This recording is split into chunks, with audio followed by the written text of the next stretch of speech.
Folks, Black Star Network is here. Hold no punches. I'm real revolutionary right now. Support this man, Black Media. He makes sure that our stories are told. Thank you for being the voice of Black America, Roland. Stay black. I love y'all. All momentum we have now, we have to keep this going. The video looks phenomenal. See, there's a difference between Black Star Network and Black-owned media and something like CNN. You can't be Black-owned media and be scared. It's time to be smart. Bring your eyeballs home. You dig?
Today is Wednesday, October 25th, 2023, coming up on Roland Martin Unfiltered on the Black Star Network. Folks, for the next 2 hours, we will focus on the life and legacy of the great actor Richard Roundtree. Known, of course, as the first black superhero. He passed away at the age of 81 with his family on yesterday. We'll talk to a number of people: Terry Vaughn, Leon, Spike Lee, Darren Henson. We'll hear from Glenn Turman, Dandre Whitfield, Lamon Rucker. So many folks remembering the icon himself. It's time to bring the funk on a special edition of Roland Martin Unfiltered on the Black Star Network. He's got it. Whatever the miss, he's on it. Whatever it is, he's got the scoop, the fact, the find. And when it breaks, he's right on time and it's rolling. Best believe he's knowing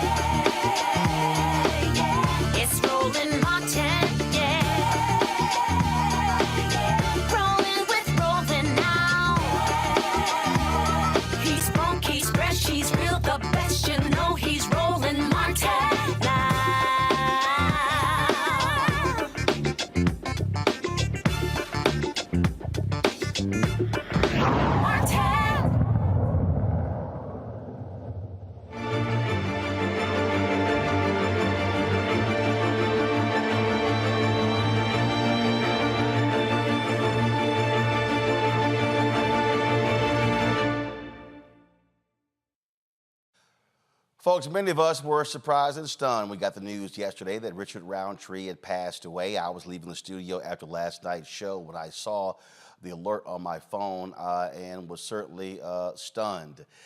We were just with him last year for his 80th birthday in Los Angeles. He was looking as good as ever, yet according to his family, a couple of months ago, he was diagnosed with pancreatic cancer, and he passed away yesterday at his home in Los Angeles, surrounded by his family. So many people remember him for, of course, playing Shaft, but there were many other movies and TV shows that he played in.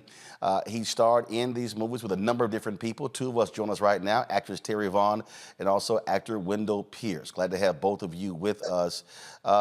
Terry, I'll start with you, Terry. Just your thoughts and reflections about the great Richard Roundtree. First, I'm just so blessed that I had the opportunity to actually not just work with him, but really sit down at his feet and listen to the stories that he had to share. And just, I just always feel like our elders and the shoulders that we stand on, they matter so much. So it's never lost on me. So that is a memory that even before his passing yesterday, that's a memory that has always just really stuck with me because we don't get that opportunity so much. So I just feel like a really lucky girl that I got to really sit and laugh with him as he smoked his cigar and we drank cocktails, and he was sharing all these stories about other elders whose shoulders I know I stand on, Pam Grier and Sheila Frazier and Bill Cosby. Just the stories were endless, and he was just so joyful. And I just feel really blessed that I got that moment. I'll treasure it forever. Wendell Pierce, he represented, and we're going to hear this throughout the next couple of hours, he truly represented Black manhood on the big and small screen. Richard Roundtree, a Black. We are losing. I think we issued your signal, Wendell. So let's, Wendell, we issued your signal. So go ahead and start over. Go right ahead. Let's see if this works now. Yes, I was saying he is the epitome of Black manhood and Black excellence. Richard Roundtree, when he appeared as Shaft, that was every young Black man's dream of becoming the man that Shaft was and is and will continue to be. I was fortunate enough, like Terry, to work with him briefly on a project in 1997.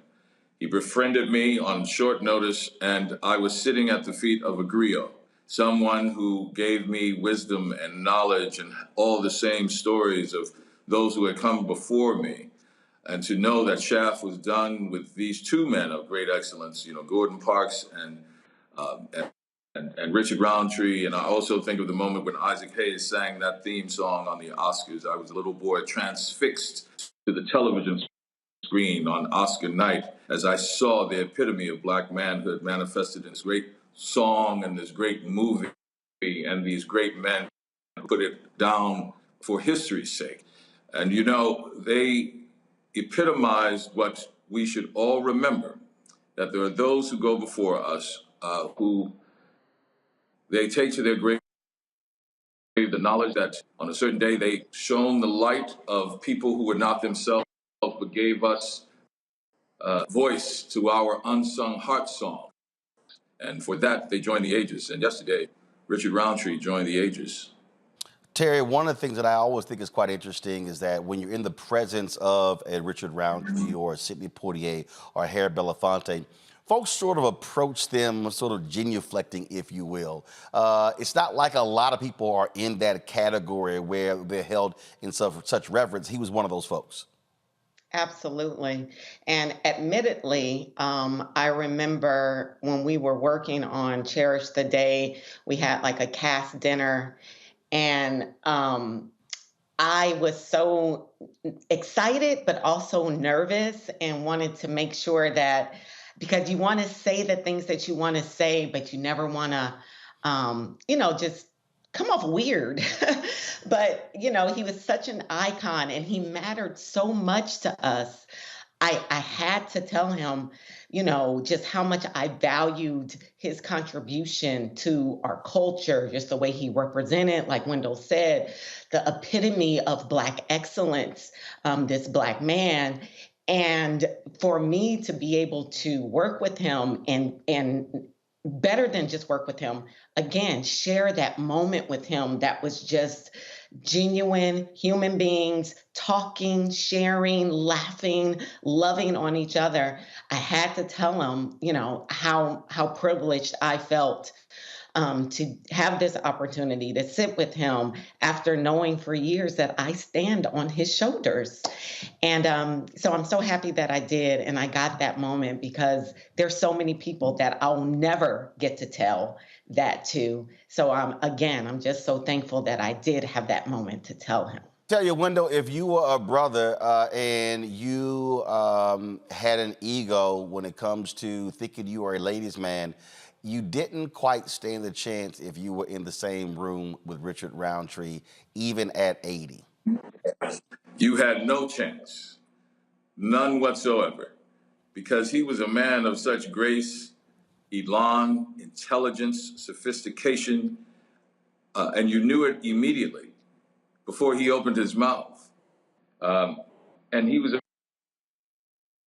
man that also, he knew as young artists, we were nervous around him because he had this iconic stature, but he put you at ease and made you feel as though you were the center of the universe when he spoke to you. He had that ability. And he also reminded you that I was there once too, that I was where you are as a young artist, and here are the things that you should be aware of, and these are the things that are going to make you successful. I worked with Richard one day on a show in 1997, but every time he came through New Orleans, he would reach out to me. Usually it was, where's the nearest cigar bar? Because he loved cigars. But he was, he always wanted to check in to see how I was doing. And he knew I was spending so much time in New Orleans, and New Orleans is beloved to me, and he would always check in on me. He is of that Moses generation who leaves with us, a Joshua generation, a great responsibility to live up to the bar of excellence that he has set, that never lose the ability to be offended and expect more of yourself and expect more of others, especially in business that we're in, and to know that they have left a blueprint ahead of us that we can build on. Before him, there's Sidney Poitier. Before him, Paul Robeson. Before him, going back before media, Ira Aldrich, and all the men of the stage in the 19th century. We, as Black folks, have demonstrated excellence from generation to generation, and he made you remember that you are part of that legacy, and you have a great responsibility, especially now that he has become an ancestor. Terry, you were cracking up laughing when I mentioned about how much of a ladies' man he was. Yeah. Because I definitely felt all of that night at dinner with him. That was not lost on me at all. He was definitely still very, he's a man. He is, and he loves women, and he was not secretive about that. Very respectful, of course, but still, I was agreeing with you that if somebody else is in the room and his 80-something-year-old self was in the room, that's I think he may win out on a couple of women. And I know my mom, when I told her that I was working with him, oh my God, she almost fainted. She was like, what?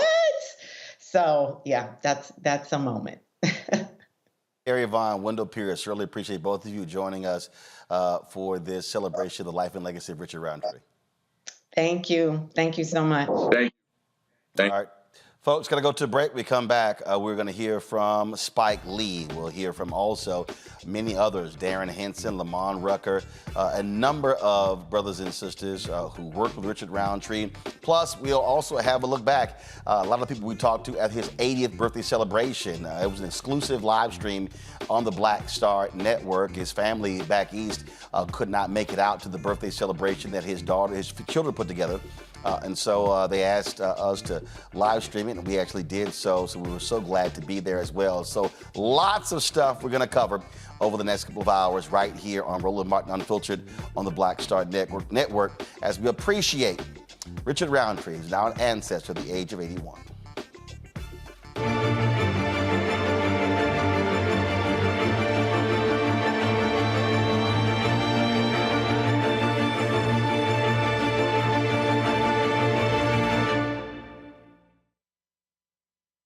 When you talk about blackness and what happens in black culture, we're about covering these things that matter to us, speaking to our issues and concerns. This is a genuine people-powered movement. There's a lot of stuff that we're not getting. You get it, and you spread the word. We wish to plead our own cause.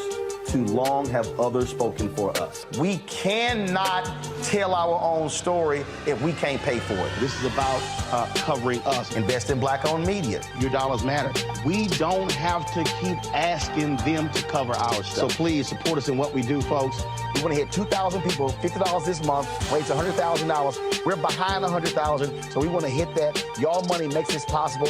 Checks and money orders go to P.O. Box 57196, Washington, D.C. 20037-0196. The Cash App is $RM Unfiltered. PayPal is R Martin Unfiltered. Venmo is RM Unfiltered. Zelle is Roland at RolandSMartin.com.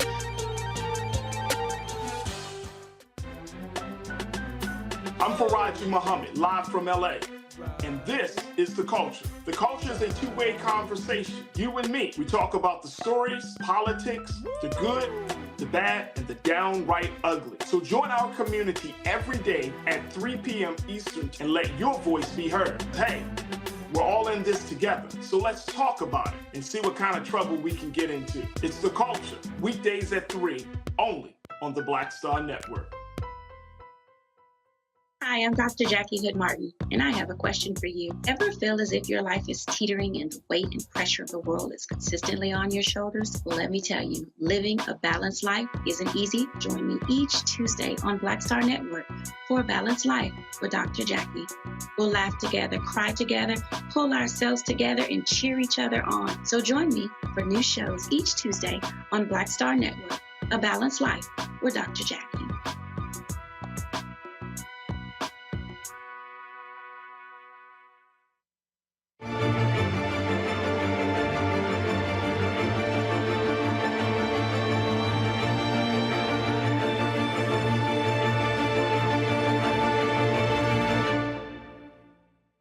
Come on. Sheila Fraser. Sheila, how you doing? Slide this way.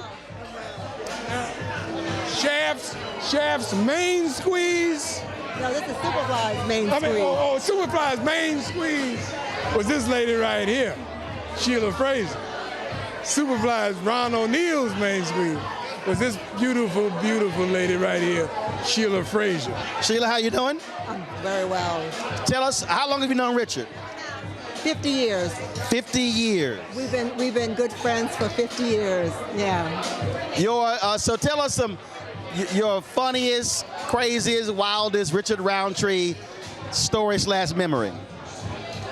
Okay, I had this big crush on Richard once. Okay, and so I thought, okay, we're all going to go to this party and whatnot. All right, I'm going to catch his eye then.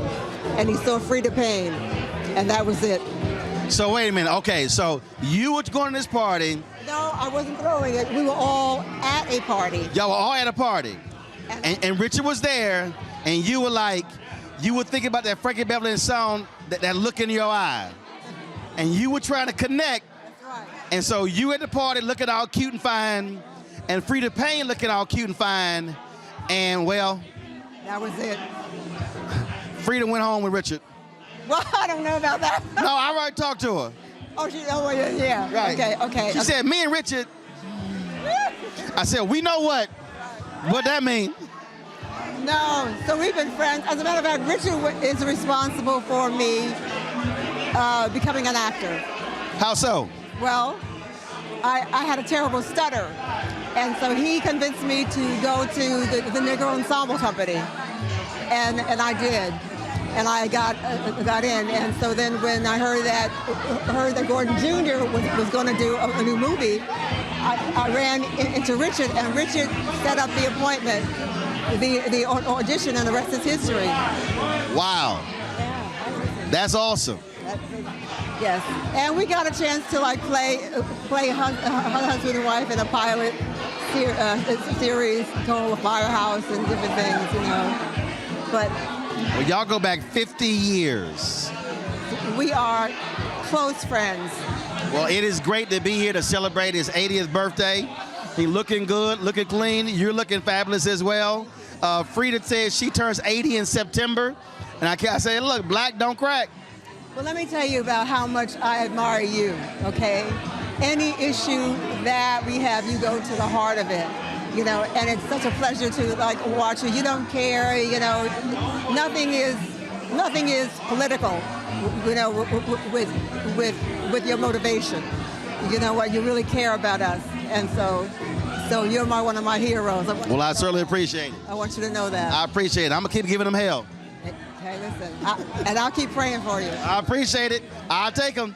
Sheila, good to see you. Thank you so very much. Folks, that was last year in July at the 80th birthday celebration of Richard Roundtree in Los Angeles.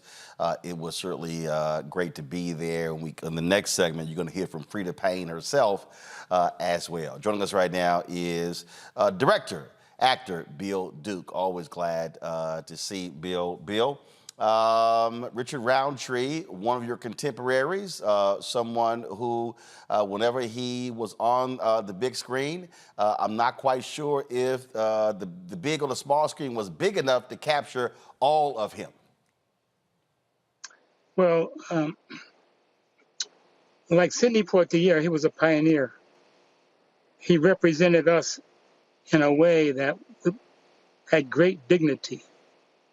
You know, before him and Sidney, you know, there are very few black men that, you know, how can I say, had that kind of integrity, had that kind of, you know, manhood, had that kind of whatever. But he was a pioneer, and he was like a great actor, but also he was very conscious in terms of our people. So I celebrate his life and his spirit and all that he has done, everything he has done.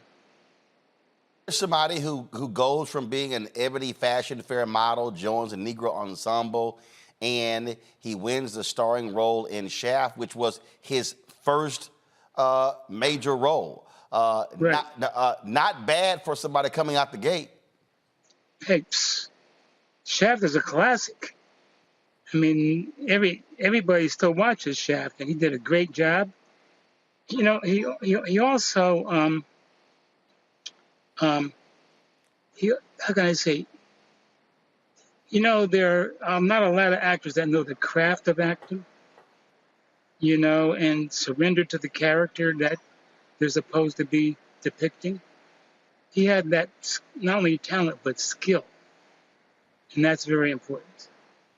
I'm going to play a little bit later something from B.J. Pruitt. He was on Being Mary Jane with Richard Roundtree, and he talked about coming across him in between scenes, and he said, "Hey, you want to run some lines?" And all of a sudden, Richard just started going. He B.J. like, "Hold up, I ain't even got that far." And he said, "Oh, he was ready." He said, knew all his stuff. He was ready to go. He didn't play. He was serious. He has great talent, but very, very professional also. I think also what really just stood out for me the most, every time I met him and I saw him, it was just he carried himself so well, and it just sort of reminded me of an African king.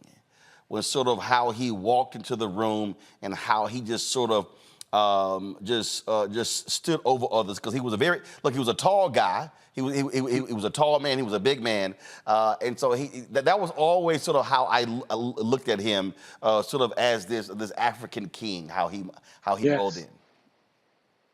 Well, he was that spirit, you know. The spirit of the African kings I think, traveled through him.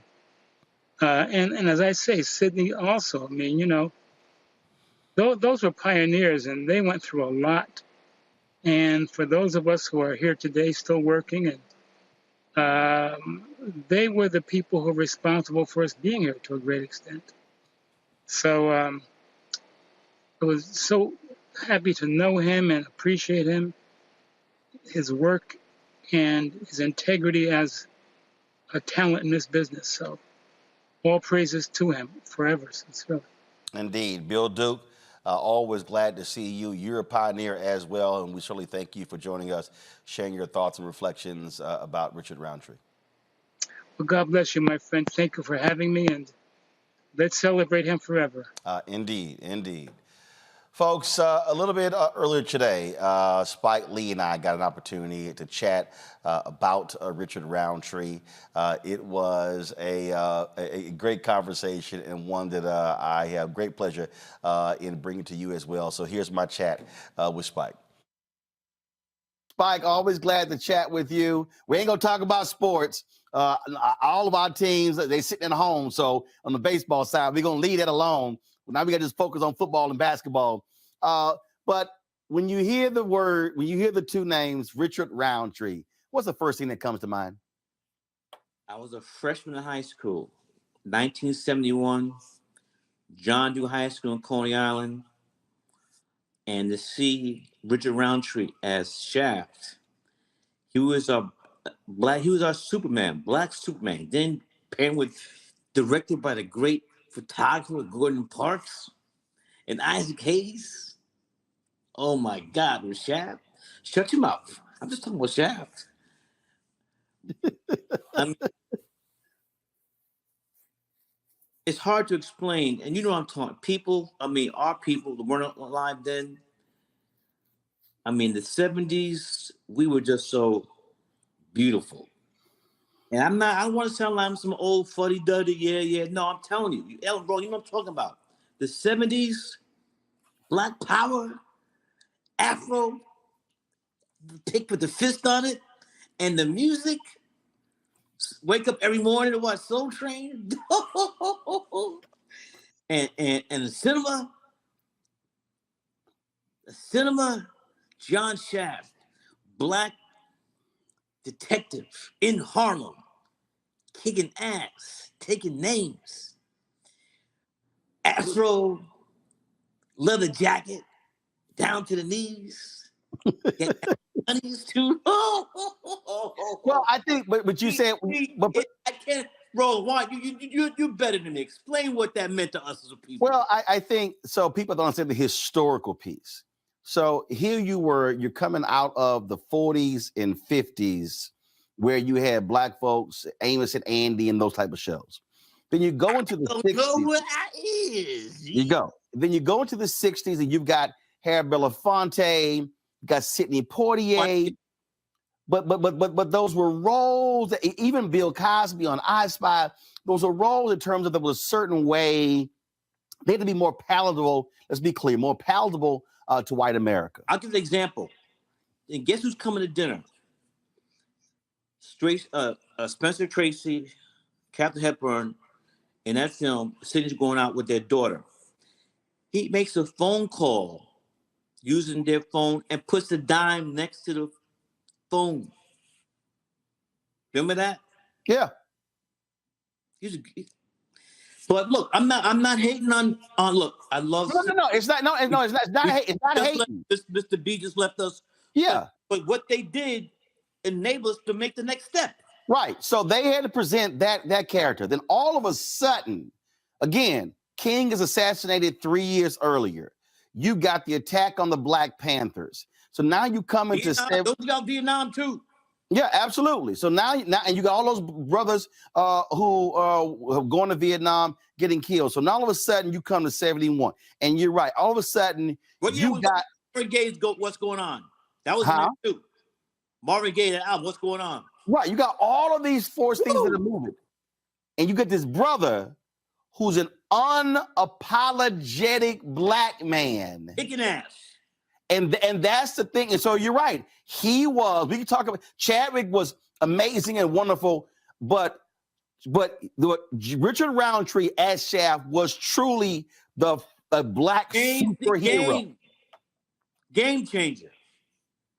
And then he was a good looking brother too. Ladies love him too. And again, right. And so now you're talking about in the same era, Richard Roundtree on the big screen, Teddy Pendergrass singing, the dark-skinned brothers were killing the game.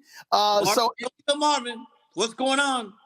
All of this, and then of course, again, Sweetback's badass. Man, Peoples, give it up.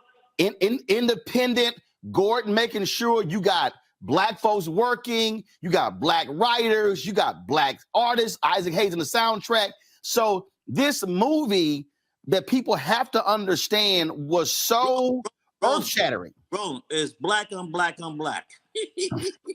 Right. Black. I mean, again, I don't want to sound like an old fuddy-duddy, but to be in high school when all this stuff is coming, it was like, oh my God. And we were feeling ourselves. Right. Afros and bell bottoms, marshmallows. and then my God. The movie was made for $500,000. It grosses $12 million, which is a phenomenal number today. Huh? What is $12 million today? I'll have to look it up. So you keep talking, I'll look it up. But yeah. So people were born after 1971. It was revolutionary. Yeah. Black folks. Angela Davis, UP New Elbridge Cleaver. I mean, Bill Russell's doing his thing. Oscar Robertson, with the unions, and it was beautiful. And I think that we lost something, and we can all go back to crack. That destroyed everything. Not everything, but I mean, it really, we're still reeling from the invasion of crack in our communities. Is it also, I asked, was it also a huge, again, people keep talking about the blaxploitation era. And look, we know how Hollywood works. They saw the success of Shaft, and all of a sudden it's like, oh, let's go down that line. And let me if I could jump in now. Black exploitation films gave us, the black audience, a chance to kick white's ass. They made a lot of money. They weren't made for no money. Made a lot of money. Yeah. The criminal thing is that they did the same movie again and again and again. There you go. And there you go. I'm going because it didn't evolve. There you go. But which is also Hollywood. Hey, let's just keep doing the same thing over and over. And they really killed the genre.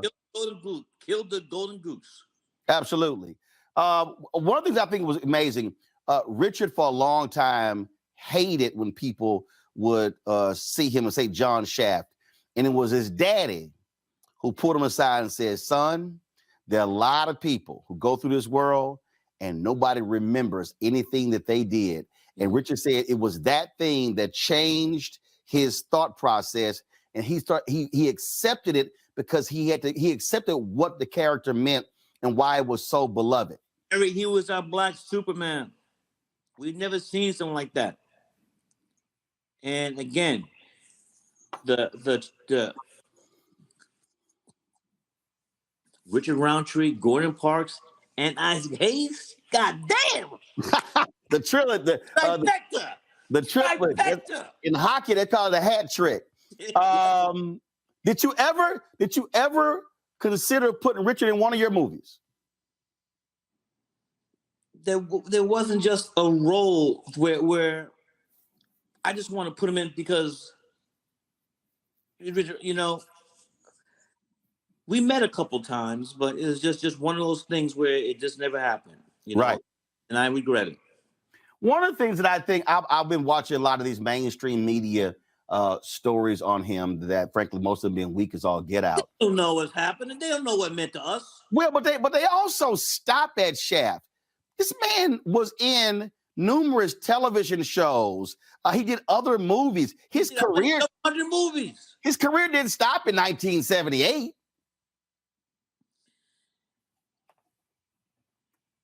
You know, these don't respect Black genius. You know, we come out of the womb dunking. We don't put the work in. We're just born with these skills. So, you know, they always try to diminish our stuff. You know how that is. You know how that is, Roland. You know how you speak. You know how they do. You know how they do. Oh, no, absolutely. Absolutely. I had a chance to interview him a couple of years ago. I was at his 80th birthday party last year. We live streamed it. His family back east couldn't attend because of COVID, and he really wanted them to be there. So we New York, right? Yeah. So he was in New Rochelle. Mm-hmm. So we live streamed it. They got a chance to see it, and I can tell you that the thing that was always amazing to me, Spike, with Richard Roundtree, is that you talk about even when this man was 80, I stood there and Spike, I got videos and photos. The man was still Superman at 80. Black Superman. He walked in, and I'm talking about the women, the brothers. Well, I mean, that what was so amazing. He still carried that, and I got this dude. And that's what it was, and not everybody has that. And the thing about it, folk in Black Hollywood, when you're not. You're say it again? Not. Yeah. And when he was in the room, you had to go pay your respects. Had to. You had to bow down. And when I found out last night, I just thought about how much, as a freshman in high school, we went to the theater. I saw that film on 42nd Street. 42nd Street back in the day. 40 doo-wop. That theater was packed. And you know how we get in the movie theater. Oh yeah. Yeah, we get a little extra. We get a little extra. But I'm gonna blow you away with this one. So when I interviewed him, he said, and this would really trip me out because we are now associated with Richard Roundtree with Shaft. He said, Shaft wasn't me. He said, that was all Gordon. Gordon Parks, yeah. He said, everything about that character, he said, Gordon was the real life Shaft. He said, and he was the one, he said, Gordon was like, yeah, we're going to shoot this thing. I need you to do this walking down the street. I need you to walk this way. And he said that, so everything that, when it came to the women, when it came to the kicking ass, when it came to all that, he said that, he said that was, respectfully, huh? Say it again. Gordon had some hotties. No, that's what I'm saying. But Richard said the character was really Gordon. Great photographer. Yeah, he said, but the character was really Gordon. That's what blew me away. I just think an extraordinary brother, an extraordinary actor. And again, he was listen, I'm speaking as I was back in high school. He was our Black manhood, just like we said earlier about Malcolm and Dr. King. Yep. Seeing our Black manhood, who's not a punk, not talking about sexuality, who's just a man. Yep. And ain't afraid. He ain't scared. Wasn't scared. Kicking much ass. Well, the word you just used there, manhood, at his birthday party. I wasn't planning to speak, and he came up to speak, and he gave the microphone to me. And what you said was exactly what I said. That's what he represented for us. And for me, I was 3 years old when Shaft came out. But for me to see it later, for me to see to see that, but then beyond Shaft, when I saw him on Being Mary Jane and how he represented. Oh, you young, you couldn't see. You were. I'm older than you. Yeah, you're a little bit older than me. Yeah. Look, man, Thank you for having me on the show. I know you got to go, but I just wanted to share with the audience what he meant to me and just being of that era. I mean, we were so beautiful. I'm not going to say we're not now, but back then, I feel you. We were just some beautiful, all about love and the music and the dance and the clothes and the afro. Oh, I miss that. Indeed. Spike, always glad to have you, brother. We appreciate you participating in this tribute to the OG Richard Roundtree. Where are you going tonight? I am blowing this thing up. We got, man, some unbelievable people on this show to pay tribute to Richard. Please give everybody love. Tonight is the home opener for at the world's most famous arena, Madison Square Garden. Is it the ballet? Hey. Love you, man. Love. All right, my brother. Take care. Ungawa. My man, Spike Lee. All right, folks, right now, let's go to next brother, Lamon Rucker, actor as well. He had a chance to get to know Richard, to stand with him, work with him.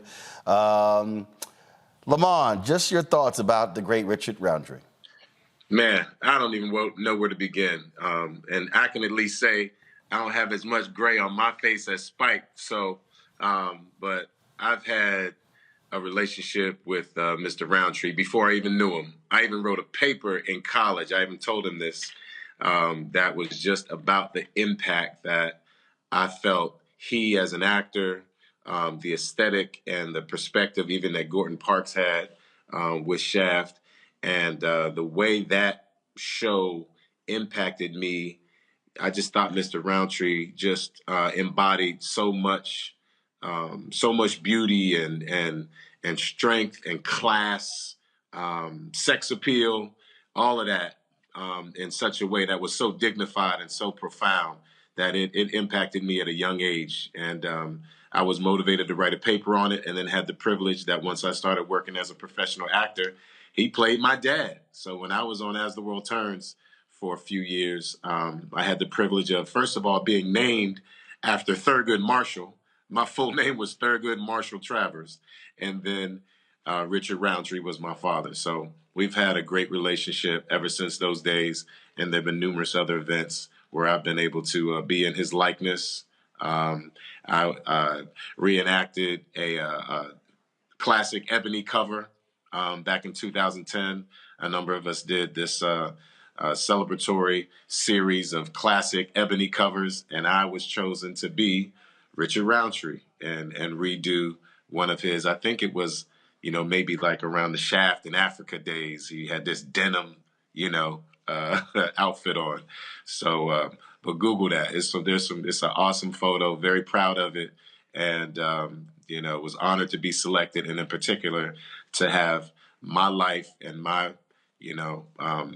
my image, if you will, aligned with his. It was an incredible honor, and we've been able to maintain our friendship over the years. So this is a very significant loss for me. He's one of my guys. I got a list of guys, like those are my guys. And Richard Roundtree's on that list. Harry Belafonte, Ozzie Davis, just countless black men before me who've set an incredible example. And I'm so grateful for him, so thankful for what he was able to give us during his lifetime at this in this form. And he'll be with us infinitely. He's had too much impact, and too many of us love him too much to really be able to let him go. And Lamon, one of the last questions, one of the things that I tell people all the time, when we are in the presence of elders like Richard Roundtree, when I'm in the presence of many of our civil rights luminaries, I don't care how many times I've met them, whether it's Andrew Young, whether it's Reverend Jesse Jackson Sr., it does not matter. I am going to go over and pay my respects, tell them thank you, tell them we love you and appreciate you. Because you don't know when it will be the last time you will see them. Yeah, and even regardless of the fact that we know at some point all of our tickets get punched, you know what I mean? It's just the fact that they're deserving of that extra level of recognition and gratitude and respect.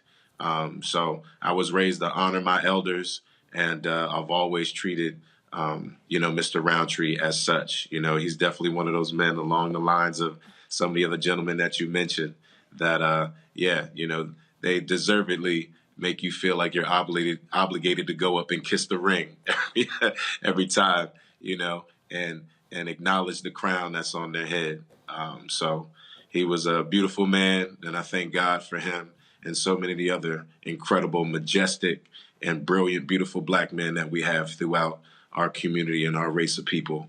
And I'm sad to see him go and that I won't see him again, but grateful for our time together and what he meant to me and what he's done for so many others. Indeed. Lamon Rucker, we really appreciate you joining us for this celebration of life of Richard Roundtree. Appreciate you, man. All right, love you too, brother. See you appreciate soon. it, my brother. Thanks a lot. Man. Folks, we come back.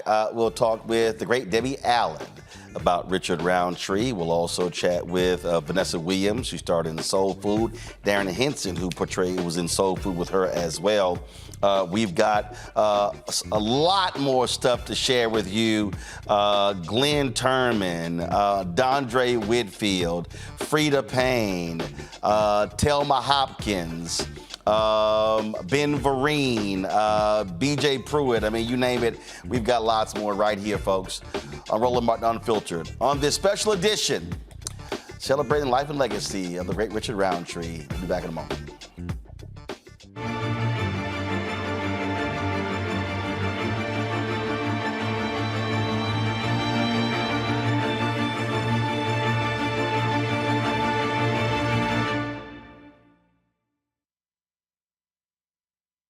Don't you think it's time to get wealthy? I'm Deborah Owens, America's Wealth Coach, and my new show on the Black Star Network focuses on the things your financial advisor or bank isn't telling you. So watch Get Wealthy on the Black Star Network.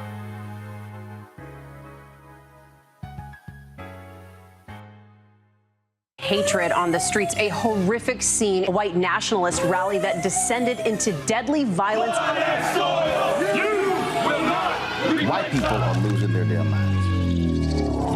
As an angry pro-Trump mob storms the U.S. Capitol, we've seen shots. We're about to see the rise of what I call white minority resistance. We have seen white folks in this country who simply cannot tolerate black folks voting. I think what we're seeing is the inevitable result of violent denial. This is part of American history. Every time that people of color have made progress, whether real or symbolic, there has been what Carol Anderson at Emory University calls white rage as a backlash. This is the rise of the Proud Boys and the Boogaloo Boys. America, there's going to be more of this. Here's all the Proud Boys, guys. This country is getting increasingly racist in its behaviors and its attitudes because of the fear of white people. The fear that they're taking our jobs, they're taking our resources, they're taking our women. This is white fear.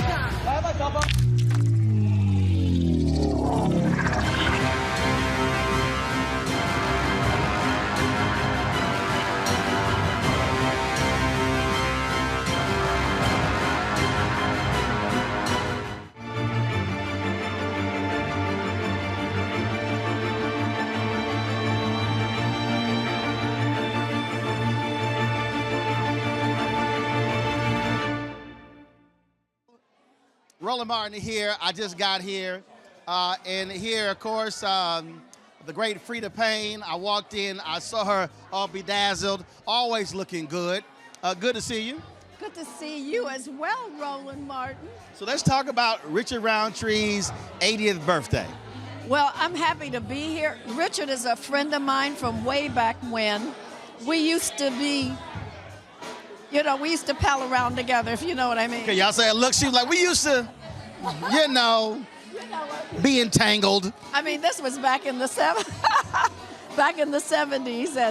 and matter of fact, the first time I went to an Academy Award, and I went to the governor's ball was because Richard invited me, and that was when Shaft had been nominated for Best Picture, and Isaac Hayes was a presenter for the Academy Awards, and it was, so we were good friends, and we've stayed friends all these years. And you know what? We're both the same age. I'm going to be the big 8-0 in September. Are you serious? I'm serious. Wow. I'm See, serious. y'all know Black don't crack. Her and Richard. Y'all know Black don't crack. You know, when you love what you do and you love the industry and you live a good life and you take care of your body and your health. You eat, and you drink champagne. And I drink champagne. Here's to you. Well, look, it is always good to see you. And so Richard, so I was supposed to just be here hanging out. And then Richard told Bill that he had some of his relatives who couldn't make it out here. And Richard said, can we get this live stream? And Bill called me and I was like, Bill, we do this all the time. So that wasn't but a phone call. And so that's how we hooked it up. So Richard has relatives who are on the East Coast who can't be here, and they're here because we're live streaming right now. Well, I wish you guys are here in spirit. I know you are. So it's all good. All right. Well, it's absolutely good to see you. You're looking great. And we're going to dance a little bit later. Okay. All right. All right. I appreciate it. Okay. All right. Thanks so much. All right, folks. Again, we're here in Los Angeles, the 80th birthday celebration. It was from the 80th birthday celebration last year in Los Angeles for Richard Roundtree. So it was great to see Freda Payne and so many others. We'll have some more reflections a little bit later in the show. Joining us right now, folks, is the choreographer. She is the actress. She's the director. She's all of that stuff. Probably the most important thing, though, she's from Houston.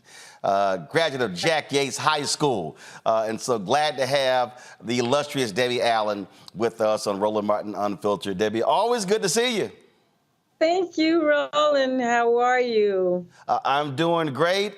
We are celebrating the life and legacy of Richard Roundtree. Became an ancestor yesterday, and I had to get your thoughts just on this man who has done so much. People talk about Shaft, but he was on a different world.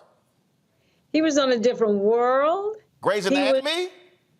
Grey's Anatomy. He and I did a play together. We did the national tour of Guys and Dolls. It was him. He was opposite Leslie Uggams, and it was me opposite Maurice Hines. And wow, that was the road show of road shows. I'll be writing about that in my book. And Richard was just a treasure. You know, I was just coming out of Howard University when Shaft came out, and wow, that gave us all such pride and made us excited to see this beautiful Black man up there rocking that screen. And the success of that movie changed a lot of things for a little while for Black people in the movie industry. There was a period of investment, but they didn't reinvest, but he made his mark. Richard was amazing, and he was so much fun to work with when we did Guys and Dolls. He was up there singing. It was great. The thing, you talk about that role, and Spike Lee had him on a little bit earlier, and he just laid out just in that moment, in that period, what that character, he said, Richard Roundtree as Shaft was our Black Superman. That's right. He's totally right. I mean, you know, we were riding around because of him, then we got Superfly. We got him, and then the next thing you know, we had Ron O'Neal. So he just started something that opened up Hollywood to letting a Black man be not only the lead, but being sexy as hell and, you know, fine. And, you know, that's something that, you know, Black men have always had a problem. Hollywood has been threatened by their masculinity, their sexuality, and even their softness. They just always want to have the brute. I mean, you have to go read some of those good books that will give you the baseline on that. But Richard dispelled a lot of those myths. And because of him, like I say, we got Ron O'Neal right after him and many other leading men for a little while. One thing Spike also said is that, and there's been a lot of criticism of the Blaxploitation era, but he said what it did, though, it provided opportunities for not just folks in front of the screen, but behind the camera. It allowed black directors, Gordon Parks was insistent on this, for folks to do soundtracks, to do catering, transportation, a lot of the jobs that we were completely frozen out of for decades. That's very true. Spike painted a very clear picture that I don't need to say anything other than that's very true. And it went all the way down to, I remember the first time I ever saw a real totally black crew was Roots. I did Roots, and it was like amazing to see the sound men and the DP and all the camera guys and everybody. It was just a matter of pride. It was exciting. So I was happy to know Richard and have a really fun relationship with him and have spent that time with him and Leslie Uggams. Right, they had been in Roots together, and there we were on the road in Guys and Dolls. That was, Leslie, I have to tell you about it. We have some fun experiences with Richard on the road. Of course, there's I cannot ignore this reality. And guys, if y'all pull that video up from his birthday party where Richard was dancing, he was surrounded by a bevy of women at his birthday party, and I used to always joke with him because he was always Mr. Smooth. I mean, that Ebony Fashion Fair model was always present.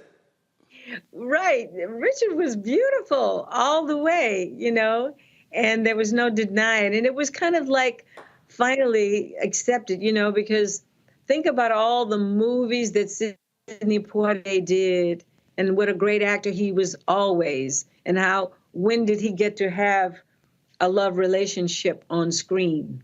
To Serve with Love, you know, Richard brought something that had not happened before that we needed to see. And it's no surprise that he's surrounded by all the women. It makes sense to me. When I watched I was watching a couple of the networks, their coverage of his passing, and obviously everybody kept referring back to Shaft, but I'm sitting there going, y'all, the man had a career after the 1970s. He was still acting. He was still doing his thing. He was still, you know, again, on his craft. All of these years, I was looking at IMDb, and look, I mean, he was still doing, I mean, he had a movie that actually dropped this year. When I ran into him at Essence last year, he was shooting a show in New Orleans. And so he was, you know, here he is, 80 years old. He wasn't kicking it back retired. I mean, he was working up until his last breath. Well, that is so telling of who Richard is as a person. He loved working. He loved acting. He loved being on set. He loved being on the stage. It's who he was. He was always a fine actor. You know, when we had him on Different World, it was so great. It was just great to see him up close and personal like that. He was so beautiful. And that he died of cancer is a remarkable thing, that we didn't quite know that he had this challenge in his life. He had had breast cancer many, many years before, but we didn't know that he was still challenged by this health situation. And I'm just sorry I hadn't seen him in this last year. You know, COVID shut so many people down. We haven't seen a lot of people, but I will always think of him with great admiration and joy and love. I always will. Indeed, indeed. Debbie, always a pleasure to see you, chat with you, give my best to Norm, and hope to see you. First of all, we got to sit down and do our one-on-one. I got, luckily, for the longest, I had one with Richard. We got a chance to do it November 9th, 2021. It was an amazing conversation. We're going to be streaming it after we're done the live show. So you and I got to sit down and do ours as well. I'm looking forward to having lots of fun with it. I'll come anytime. Love you so much. Thank you for all that you do. Thanks so much. Okay. All right, be well. Bye. Folks, when we were at that birthday party last year, so was Dandre Whitfield and his wife, Sally Richardson Whitfield. Both of them have known Richard. That was a moment that, and so let me explain something to y'all. So, you know, Dandre, Chris Spencer, Anthony Anderson, all these guys, they always jacking with me. Talking about me and my cameras, how I always got cameras rolling. Well, see, the beauty of always having cameras with you, you can always capture some great stuff. This was a moment at the birthday party when Dandre and Sally ran to Richard. I was rolling the whole time and captured this. And it was just a great moment between the both of them. Doing that. And then we also got this from another angle with a cameraman who was there. And so, guys, roll that. Come on, y'all got it in playback. Roll that one. So y'all see me sitting there doing what I do. And so it was great doing that. And I immediately said, all right, Dandre, turn your airdrop on so I can get it to you. Dandre Whitfield, he joins us right now. Dandre, man, we have lost a great one. I can't believe you wow, that really got me, man. It was so the reason why that moment was so emotional for me watching it, because he told me on a couple of occasions, he said, you're going to be remembered for building a great career, but you're going to be memorialized for building great men. And in that moment, that's what he was telling me. And I remember just being kind of overwhelmed by that moment, to have one of your heroes tell you how significant your life is. And I remember saying to Sally, wow, I wish I had that. Like, I wish I had that, you know, captured. And literally 30 seconds after I said that to her, you turned around and said, yo, man, turn on your airdrop. So yeah, man, we always kid with you about rolling the cameras, but I swear to you, man, I could have kissed you in that moment, because that moment right there meant the world to me. We talk about manhood, and I remember sitting next to him. So I think it's called Icon Man. There's an annual deal there. And here's what's amazing, and I've never told this story publicly, is that, people think of Richard Roundtree, I mean, as this, oh my God, this amazing ladies man. Mm-hmm. But he's also somewhat nervous about it. And we were there that night, and he was telling me this story of a woman that he was really interested in, but he was somewhat intimidated by her. By her position, by her stature. And he said, I mean, because the whole point of this night was for these group of black men, and Idris was there, I think Boris was there, and for us just to be able to talk and share. I literally said, well, Richard, I said, listen, man, all that stuff is irrelevant, bro. I said, if that woman is that amazing and awesome, don't be intimidated by it. Go at it. Now, I was sitting here, I was kind of like, how am I sitting here giving some advice to Richard Roundtree? But it was just, so for people to understand, so he wasn't afraid to open up and to have that, and that was the whole point of that night, for black men just to be able to put our egos aside and just to be able to share with one another. That's what kind of brother he was. You knew that you were in the presence of royalty, but he never made anyone feel like a peasant. Richard had the kind of he fathered me in a bunch of ways, because I've always said that you don't need to be fathered by your biological, but you do need to be fathered.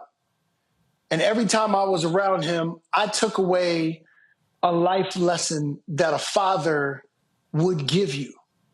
And he did it in such a way that you were learning even though you didn't feel like he was actively teaching you, but he was constantly teaching. Like, I always felt like he always made me feel like a king, even though he had the bigger crown. His humility, but his confidence, his swagger, but with some smoothness, like all of those things. Like, I just never forget how, even when you play back that clip, the hugeness of his grin, he always made you feel like, oh yeah, he was so glad to see you. Yeah. You know what I mean? Yep. Like, and I'm going, he can't be that glad to see me. And it always looked that way. I mean, look at his energy, look at his face. Now, in this moment right here, he's telling me, no, listen, what you're doing with your male versus man platform, I need you to keep doing. Man, it always felt like it was the most important moment in his life, that exchange with you. And I learned so much in that, because you never know what someone needs from you in that moment. He always felt like in the exchange that he had from you, there was nothing more important. And I'm going to tell you, as a young brother looking to come into this industry, you know, we know about the Harry Belafontes. We know about the Sidney Poitiers. We know about the look at that smile. Look at that smile. Like, it was like, man, there's nothing more important than that. So seeing a Billy D. Williams, but then seeing a Richard Roundtree and going, yeah, I can be unapologetically a black man that is masculine, that doesn't seek to marginalize anyone with my masculinity, because there is confidence in it, but there's also humility in it. Man, he taught me so much, man, in that. A little bit later, I'm actually going to play a clip, because I actually had you, Richard Roundtree, Brian White, Phil Morris on the set together when we did my TV One Washington Watch show.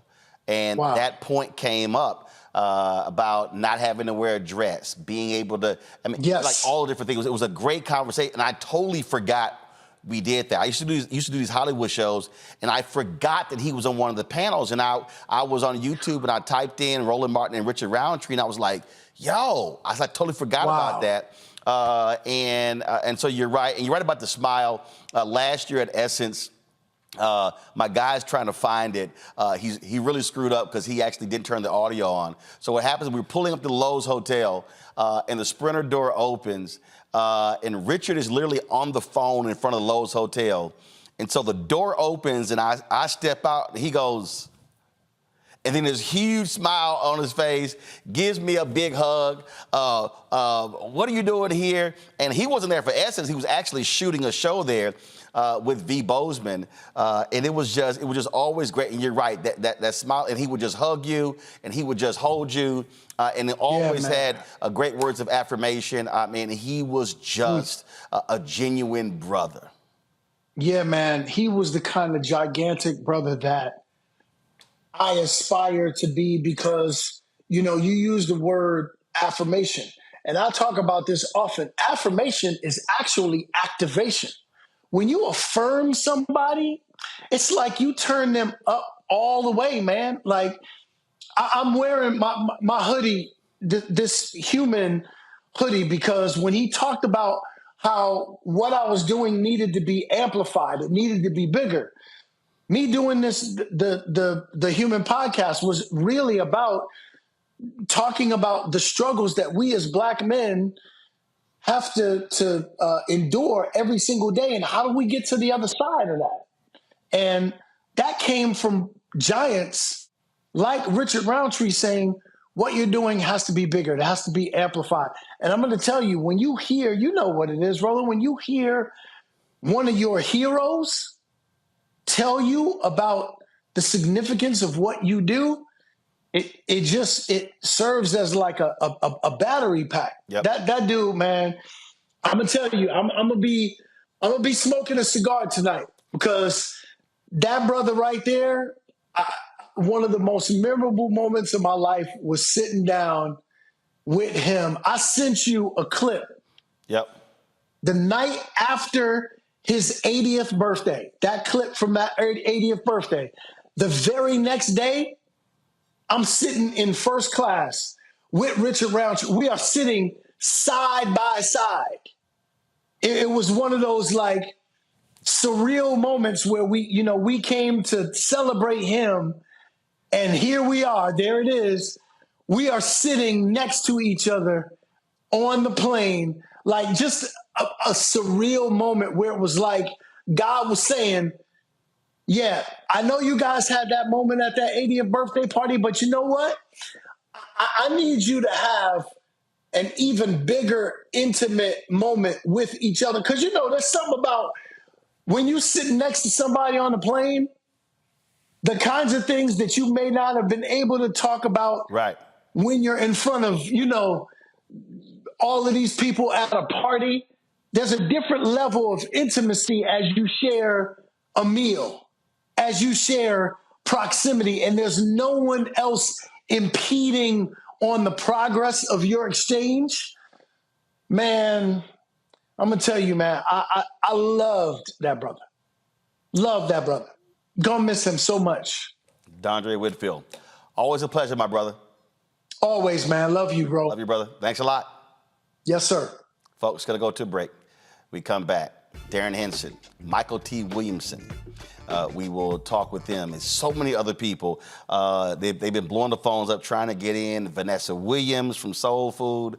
The list goes on and on and on. So we're doing all that we can to sort of pull all this together to give you just a sense of how many people love Richard Roundtree, what he meant to them, what he meant to all of us. We'll share some of the social media posts when we come back. Folks like Gabrielle Union, Taraji Henson, Paula Patton, people who work with him. That's next, right here on Roland Martin Unfiltered, on the special edition of Roland Martin Unfiltered on the Black Star Network.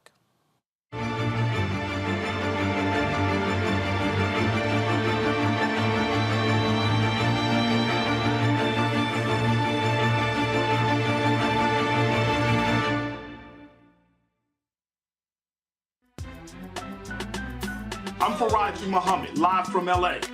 And this is The Culture. The Culture is a two-way conversation. You and me. We talk about the stories, politics, the good, the bad, and the downright ugly. So join our community every day at 3 p.m. Eastern and let your voice be heard. Hey, we're all in this together. So let's talk about it and see what kind of trouble we can get into. It's The Culture, weekdays at 3, only on the Black Star Network.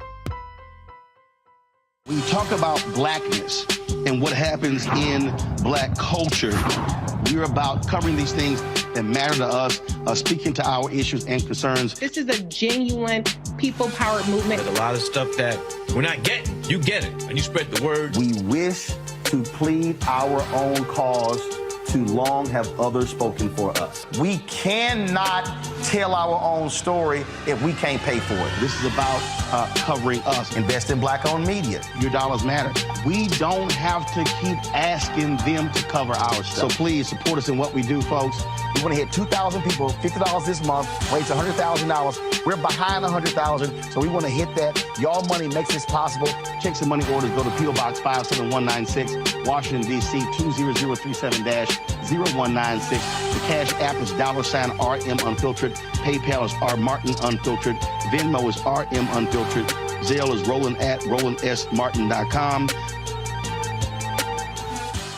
Hi, I'm Dr. Jackie Hood Martin, and I have a question for you. Ever feel as if your life is teetering and the weight and pressure of the world is consistently on your shoulders? Well, let me tell you, living a balanced life isn't easy. Join me each Tuesday on Black Star Network for A Balanced Life with Dr. Jackie. We'll laugh together, cry together, pull ourselves together, and cheer each other on. So join me for new shows each Tuesday on Black Star Network, A Balanced Life with Dr. Jackie.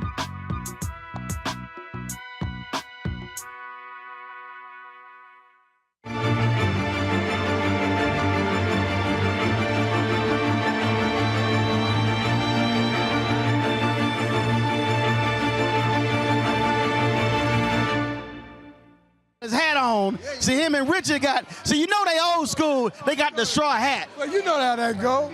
You know, of all people, you know how that go. We already had that conversation. Yo, I saw them sitting over there looking like Pete and Repeat. You ain't worth a quarter. I'll see you, baby. So Richard, here's the deal. I wasn't supposed to be here working. I was supposed to be here attending the party. Then Bill hits me up, said, hey, Richard wants this thing live streamed. Yeah. A lot of his relatives couldn't make it. So I was like, I was on the plane. Okay. I didn't bring my equipment. We had to call somebody. So I said, fine, Richard, for you, I work for free. Now, y'all know I don't work for free. That's love. You ain't lying. I don't work for free. That's above and beyond the call of duty. Precisely. But folk who don't know, y'all go way back. We do. We go way back, me and Richard. We go back to the early 70s. You know, when we was doing films back in the day. But Richard is the only man I know that every time he walk into a room, his own theme song precedes him. Da-da-da, da-da-da, da-da-da, I mean, it's a little hard to compete with a man who got his own song. You know, Coolie High's song ain't bad. But that's at the end of the show. Right. He's at the beginning. At the show. And the leather jacket. And the whole thing. And he didn't get the one woman. No. There she is. There go the fine one he got. There she is. At the beginning of the movie, the middle of the movie, the end of the movie, and they were all different. She need to be in here. So what is it? So favorite, y'all know Richard, but just what's the Cuba with Richard. Oh, yeah, we took him to Cuba with us. Vacation. We vacationed in Cuba.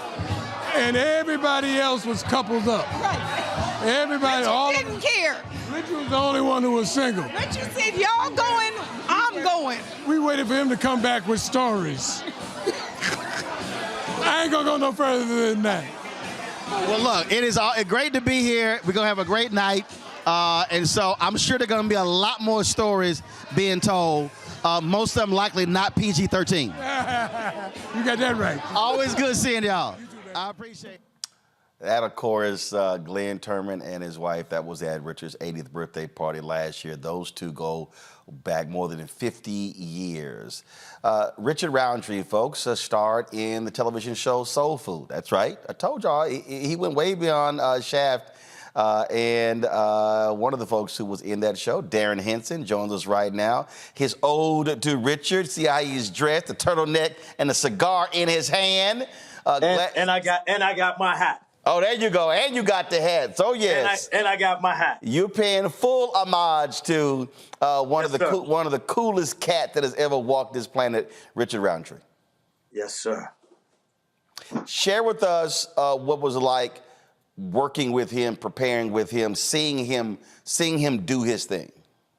While we were on the set of Soul Food, it was a very, very dynamic time. It was an interesting time, and it was a plentiful time. With Richard being on set, he actually played Hardy Lester, which was, one of the uncles to the girls, of course, and the Joseph sisters, and my character Lem Van Adams, being from the streets at that time, he understood Hardy Lester. Hardy Lester was a little bit of a shiesty guy. He was a fast guy. He owned the convenience store, and he wanted to control it. And the sisters wanted a piece of that because they felt that they were owed to that by their father. And my interactions with, man, it was incredible because I remember him walking on set. And as you heard Glenn in the piece before, his theme song preceded him. He exuded that power, that confidence, and I literally just talked to him as much as I could when we were in the hair and makeup trailer, when we were on set. And he mentored me. He talked to me about his successes. He talked to me about the difficulties and what would be ahead for me as an actor in the industry, and just schooled me and made me and allowed me and afforded me the confidence to continue in that space, in that place. And he always had a great cigar. I lit this cigar today and sent out a prayer, and I'm having this cigar in his name today. He loved his cigar, loved his alcohol. That's a couple of things he and I could not do together since I don't drink and I'm allergic to smoke. But we'd always could have a great conversation as well. And you and I talked about this here. A lot of brothers use the phrase, would see each other and they would say, "What's up, my dog?" And you, for as long as you corrected folks from doing that. And the thing about, I probably say one of the most consistent through lines in brothers who I've talked to offline, even on this show, has been, here was somebody who embodied, no matter what character he played, whether he played Shaft, whether he played a grocer on Soul Food, whether he played a gay man on Rock, whether he played the character on Grey's Anatomy, it did not matter. Richard Roundtree said, "I am going to represent the best of black manhood." That is correct. One of the things that we're talking about, I just finished doing a lecture at Miles College, HBCU in Birmingham, Alabama. And that's one of the things that I shared with them. We are not dogs. We are men, and we have a conscience that we can use. We have intelligence. The animal kingdom deals with survival. We have intelligence. So I understand the position when they say, "What's up, my dog?" But I'm not a dog. Neither are the brothers that introduce themselves as such. We are men. We are black men. We are intelligent men. We are strong men. We are empathetic men. And we have to deal and treat ourselves as such. We are not dogs. So that's one of the things that I would like for people to understand and position themselves into controlling. When you take control of someone else, that can denote strength.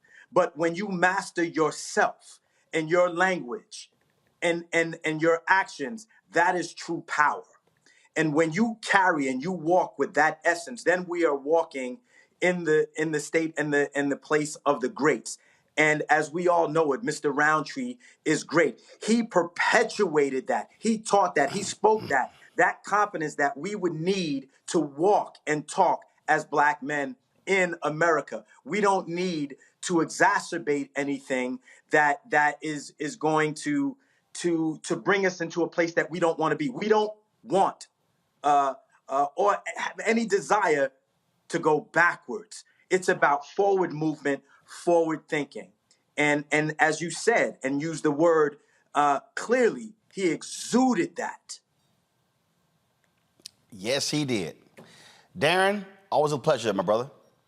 My pleasure, my honor, and again, rise in power, rest in peace to a great man who really left his mark, a positive, a loving, a very charismatic, strong, and perpetual mark on our society and all societies around the world. Mr. Richard Roundtree, this is for you. Darren, we appreciate it, man. Thanks a lot. Thank you. Folks, we were at the 80th birthday with the other folks we had heard from talking about Richard Roundtree. One of them is the singer Billy Davis. Here is what Billy had to say that night last year. Billy, come on. All of Richard's family watching back east. Richard put me to work. Wait a minute, I'm over here with Richard. Richard's over here kissing all the girls. I don't know, he must think it's a special day for him or something, But I mean, whenever you see a guy that's kissing all the girls, that's who you want to be with. Oh yeah, you go see on the other side of them. Another whole side, right? All right, so tell for folks who don't know out there, they got no clue. It's the millennials, Gen Zs. Tell them who you are and how long have you known Richard? My name is Billy Davis Jr. and I've known Richard 50-something years. Y'all saw what he did. He like, oh, something like that. He didn't want to tell you how many years. It's been a many year, yeah. What about that friendship? Well, what makes it so special? Well, first of all, Rich he's a fabulous guy. He's a fun guy.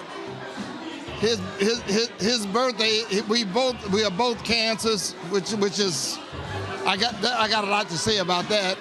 And you know, he's just a lovely guy to be with. Yeah. All right then. Well, look, they better start the program. I appreciate it.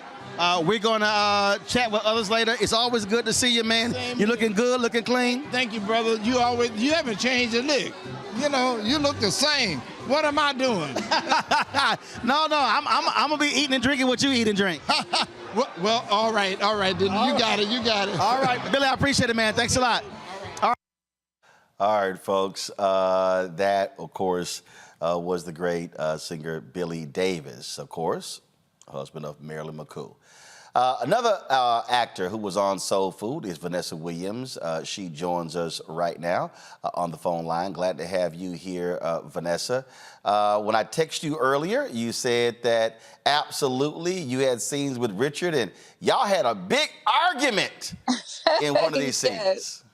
Hey, Roland. Yeah, that's so funny. I feel so privileged to have worked with so many of the greats and of the performers and actors whose shoulders I stand on that made a way for my being and my career. So you were just talking to Billy. I worked with him on Days of Our Lives. We played a couple of Days of Our Lives just a few months back. And then, of course, our dearly departed Richard was so devastating getting that news. And yeah, he was our uncle, quote unquote, Lester, the family friend and co-owner of the Chadway supermarket that the girls from Soul Food inherited, and his entrance into the show and my first working with Richard, the chef, the man who I grew up watching and trying to emulate as someone who made the way for to be a Black actor in this industry, was a fighting scene with, badass chef.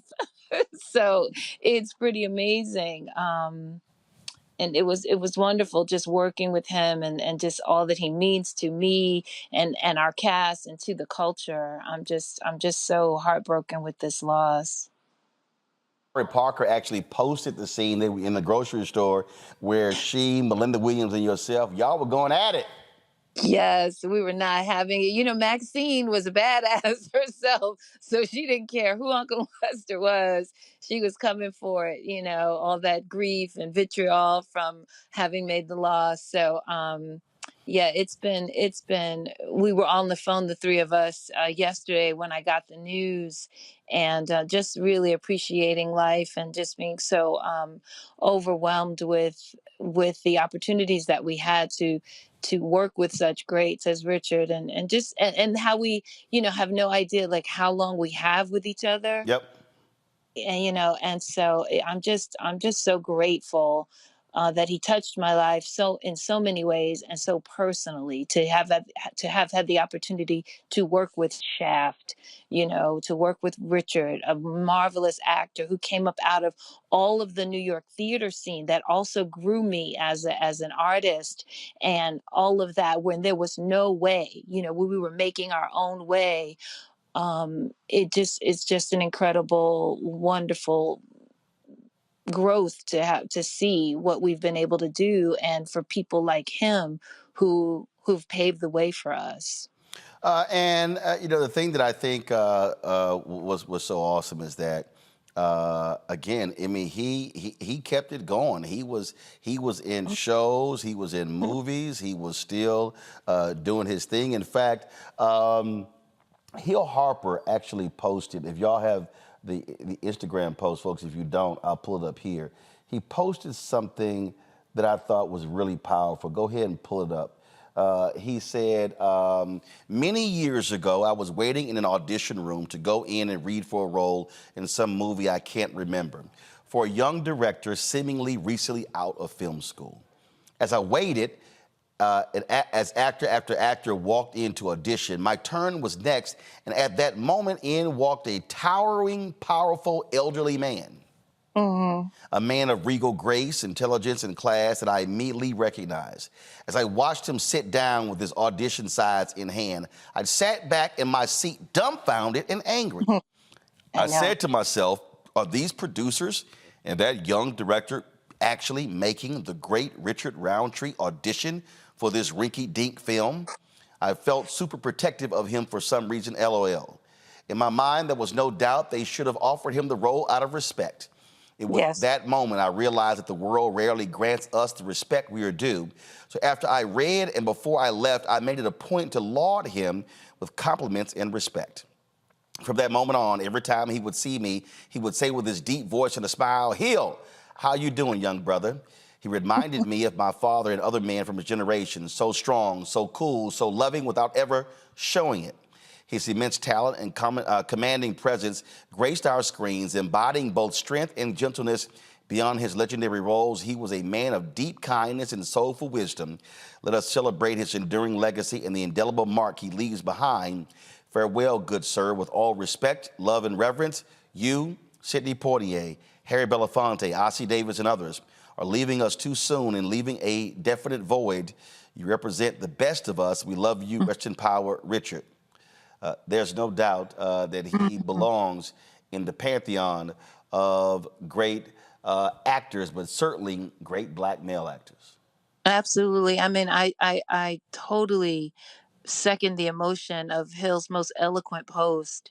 And it speaks to absolutely how I feel and how so many of us feel about Richard's contribution and about the grace and humility of actors like him, and all actors having to, like, we've never like arrive. You know, we always have to like keep dancing for our due. And to think that like Hill said, this rinky-dink film would ask Richard Roundtree to come and prove himself once again is just such a dark mark on the system, as it were, and just but also speaks to Richard's love of the craft and desire to continue to keep working. I mean, that's for sure the sentiment of many of us who want to stay in the business, who are determined to stay in the business for as long as we're alive. We're going to keep working as long as we're alive.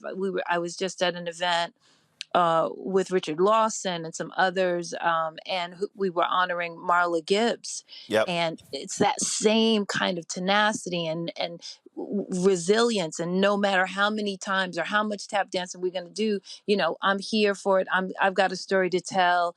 And I'm going to tell it. It's why I'm also encouraged by the next wave, this current wave of actors and creators who are taking all of the reins and saying, I'm going to write it, produce it, and star in it, and make the way so that we can respect our elders who've come before us and were offered the roles. I'm sure Richard was offered roles, just that particular one, perhaps not, obviously not, but it's just too far in between where we're really given the respect that we're due. Indeed. Vanessa Williams, I really appreciate it. Thank you. Thanks a lot. Thank you. God bless. Appreciate it. All right. Folks, I'm going to show you one more Instagram post that I really liked. There was a photographer named Eli Joshua. And he actually, he posted this that I thought was, we have there in the control room, guys. So he posted this, and I thought it was really great there. He said, I was on the lot to shoot some prop photos on Being Mary Jane. I just so happened to walk outside, and there he was smoking in his name of the cigar. I contemplated, should I approach him for a photo because he was having some downtime to himself before his next scene. Finally, Mr. Roundtree, my name is Eli. I'd love to make your portrait. He said, absolutely. Where would you like me? I said, there is fine. Raised my camera. He glanced. I shot. He asked if I got what I needed. I said yes, but I really had no clue until I walked away and checked. I definitely got what I wanted. Thank you, Mr. Roundtree. Travel free and swift. When we come back, we'll chat with Michael T. Williamson, the actor. We'll also hear from Kathleen Bradley. Y'all know her as Mrs. Parker from Friday, as well as the cast of a Netflix show that he starred in, led by Tia Mowry. All of that next right here on our special edition of Roland Martin Unfiltered, as we honor the life and legacy of Richard Roundtree, who passed away yesterday at the age of 81 due to pancreatic cancer. I'll be back in a moment.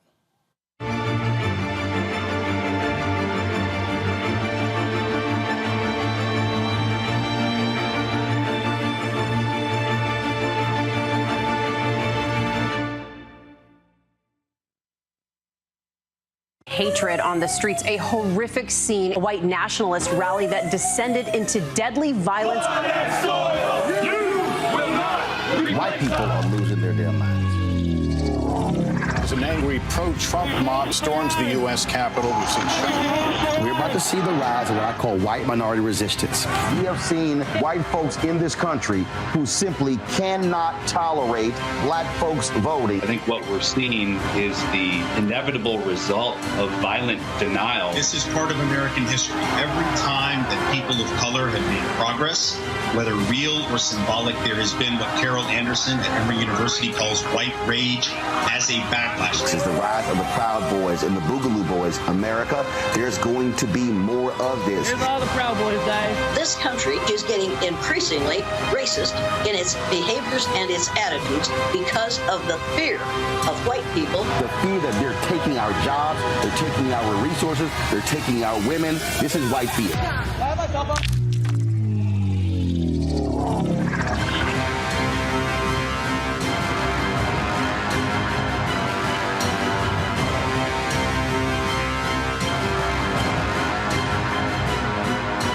Pull up a chair, take your seat. The Black Tape with me, Dr. Greg Carr, here on the Black Star Network. Every week, we'll take a deeper dive into the world we're living in. Join the conversation only on the Black Star Network.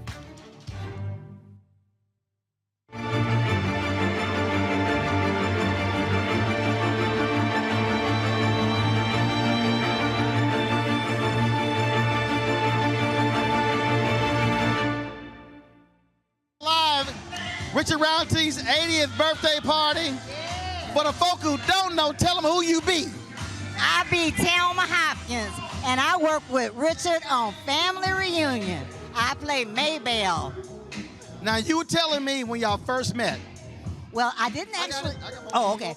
I didn't actually get to meet him first. First, I flew to California to do a little album called Shaft with Gordon Parks. So I got to sing on that. And then when I did meet Richard, I told him to look at the cover. And if he saw a little girl with bucky teeth and a bad Diana Ross wig, that's me. So if you have it, you can blackmail me with it. But I'm just so honored to be here to wish Richard a happy 80th birthday. I swear he told me he was 74. No. Line. He 80. But he a fine 80, I gotta say it. Well, look, it's glad to see you here. It's been great, folks celebrating him, and it's good hanging out, and it's good to see you. Well, he is an icon in this city, even for us who are in the same age category. Almost. So good to meet you. Likewise, I appreciate it. I love your show. I appreciate it. Hi, y'all. All right, thanks so much. Appreciate it. All right, y'all. So that was, of course, last year at Richard's 80th birthday. There were a lot of other people who were there as well, who were chatting. Kathleen Bradley, model. Y'all know her as Mrs. Parker from the movie Friday. When it was time for the program, she had a few words to say to Richard. This is a wonderful time for us right now, and a lot of people aren't here to help celebrate because they got lost to COVID. And, you know, for us to have this man right now that we're celebrating is a wonderful time. I've known him for 50 years. I know that's hard to believe. I look like I'm more older than 50. Oh, thank you. I've known him for 50 years. In 1971, I was in the Miss Black California beauty pageant from Mavericks Flat. How many of y'all know Mavericks Flat? Mavericks Flat Days, yes. And he was one of the judges. And you know what? Prior to that, when Shaft came out, ladies and gentlemen, if you're of that age and era, which most of you probably are, the men wanted to be him, and the women wanted him. You look on that screen and couldn't help but get moist. Okay, that's the truth.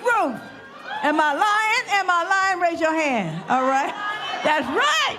And for him to be this fine black man, I ain't talking about yellow, I ain't talking about mocha, I ain't talking about, Well, yellow's good too now. I've been knowing him too, modeling days. But this fine black man with these beautiful teeth, he set such a wonderful, great precedence for acting, for men, for action, to let people know that we could do it. And we kept going back to see him in this role. He helped others develop this kind of action role, and people wanted to be inspired by him. He's a wonderful person, a longtime friend. His golf game ain't shit, but I love you! Love you, man!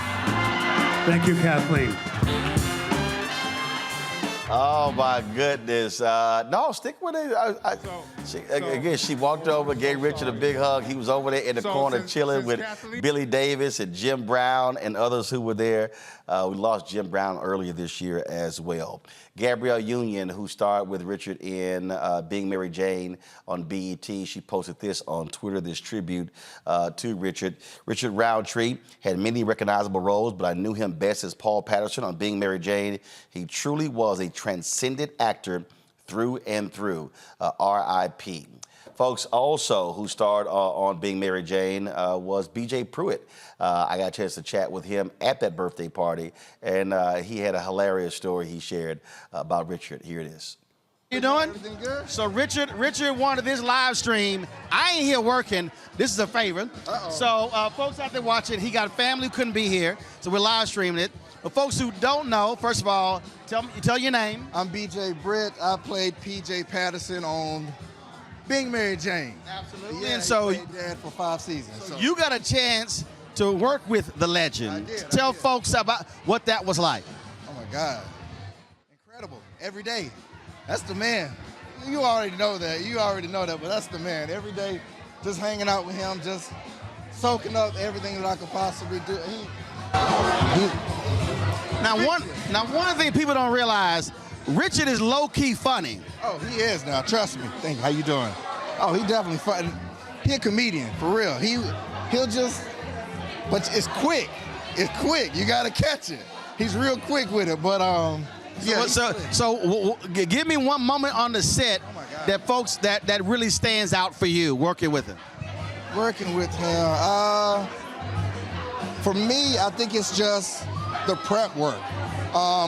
We were staying in the same hotel, so I'd come downstairs and I'd see him in the patio, out there, smoking a cigar, drinking his Gentleman Jack, going over his lines, and I'd be like, and I'd just come in front of him and just sit down, and they'd be like, oh. And I'm like, you wanna run some lines? And then he'll just start spitting. I'm like, wait, I ain't got to that scene yet. So he already gone through it. He already go. He on it. I'm like, let me catch up, man. Let me catch it. He's still on it. How you doing? Good to see you, my man. Good to see you.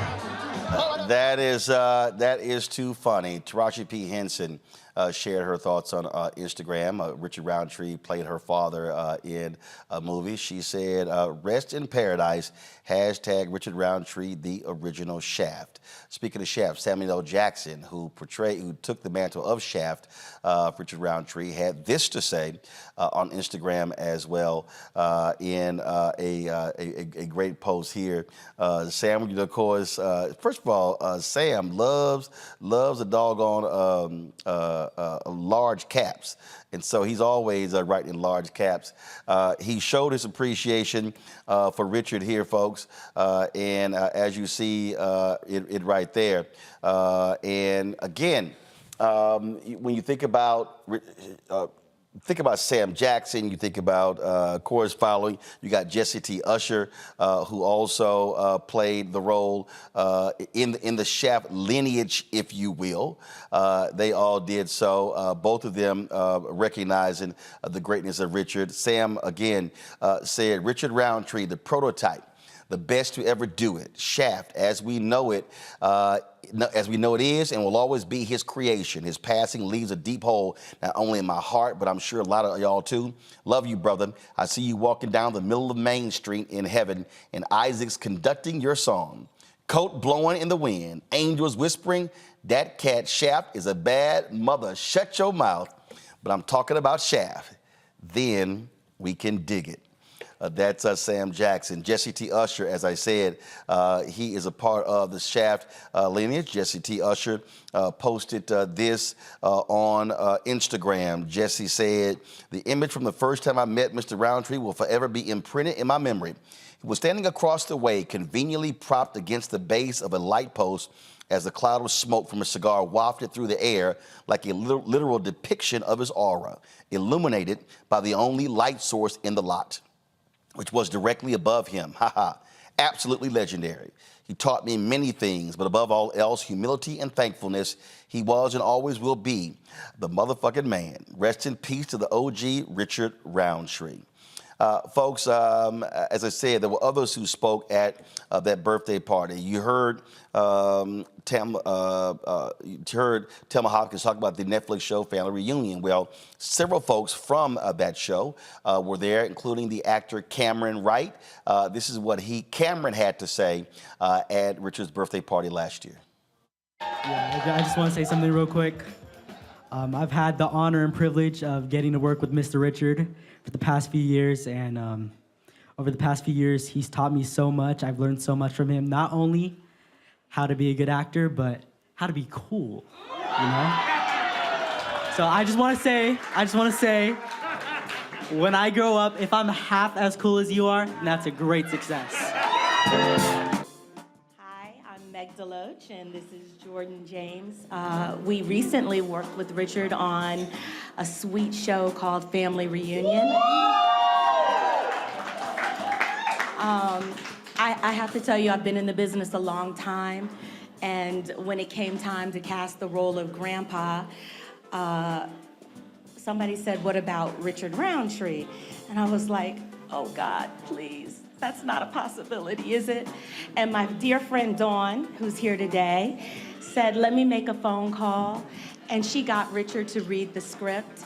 And I'm forever grateful because for those of you who may not have seen the show, he has such a strong, a powerful presence, as he always does.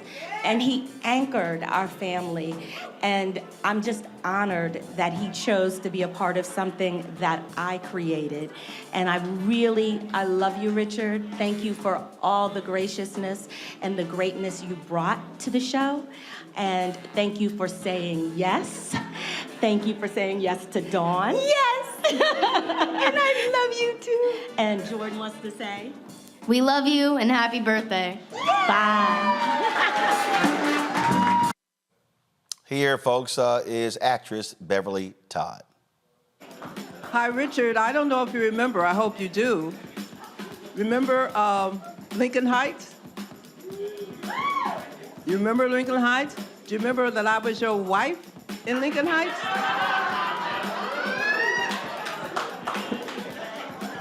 I just want to remind you of that wonderful time we had and let you know that you were one of the best husbands ever. Think about it.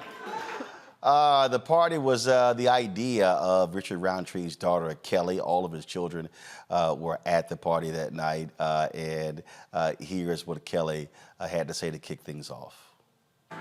I did start this. I did want to celebrate my dad's 80th birthday. I want to say thank you to everyone for showing up for this. Those of you that are near and those of you that came from far away, I appreciate you. I know my dad appreciates you. We all have been on this ride together. My dad is famous for saying, I was just riding the horse in the direction it was going. He tends to negate the influence on the culture that he has had.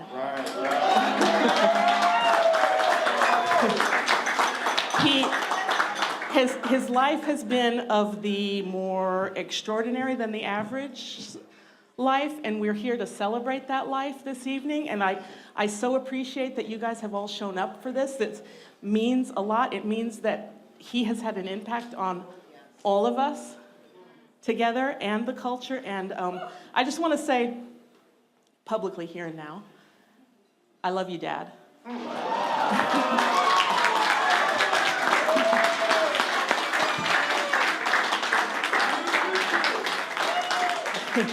And can I give a little personal anecdote about, I'll get a little teachery here because I am a teacher.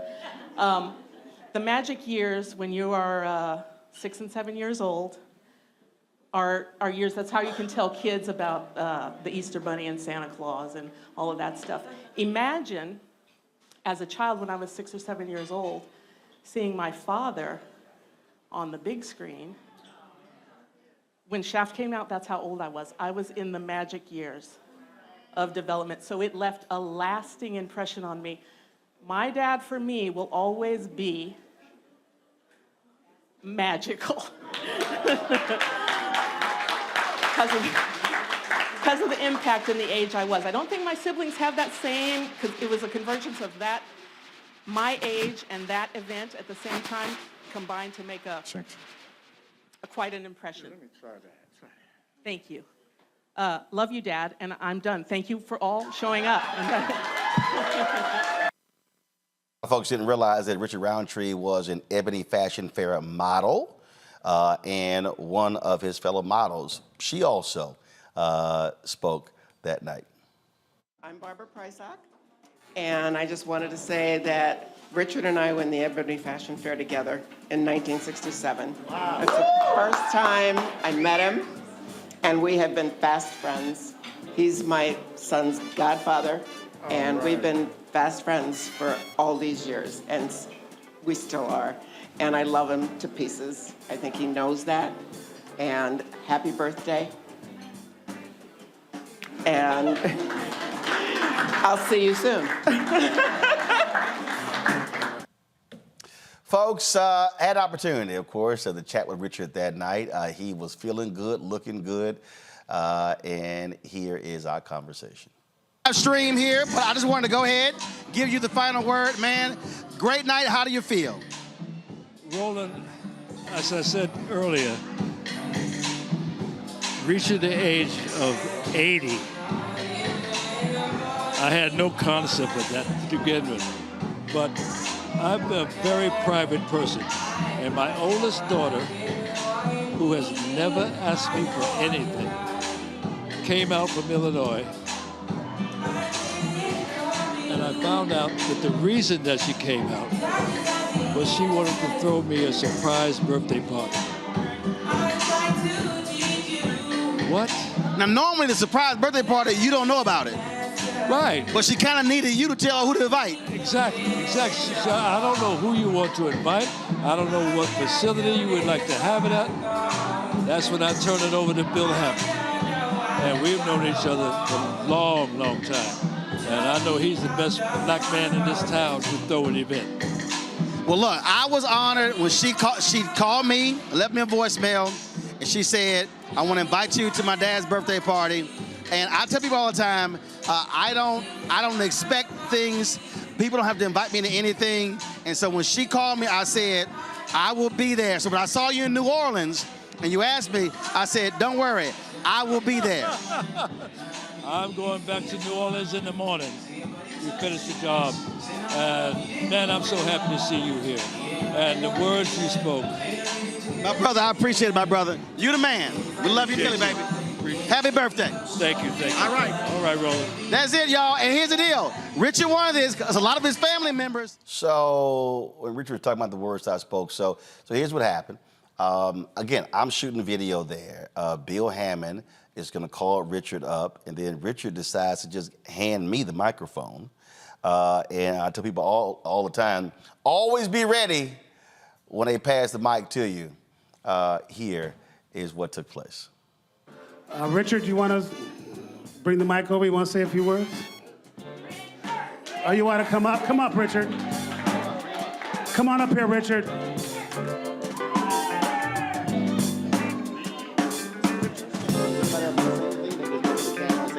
Yes. And after this, if everyone wants to say anything, say hi to Roland Martin. Roland came in and helped me. We're doing a live streaming. I'll give it to him. We're doing a live streaming, so if you want to say some words about Richard, and I want to give you a little friend to help you out up here with your speech. All right. Love you, brother. I'm going to hand the mic to this gentleman.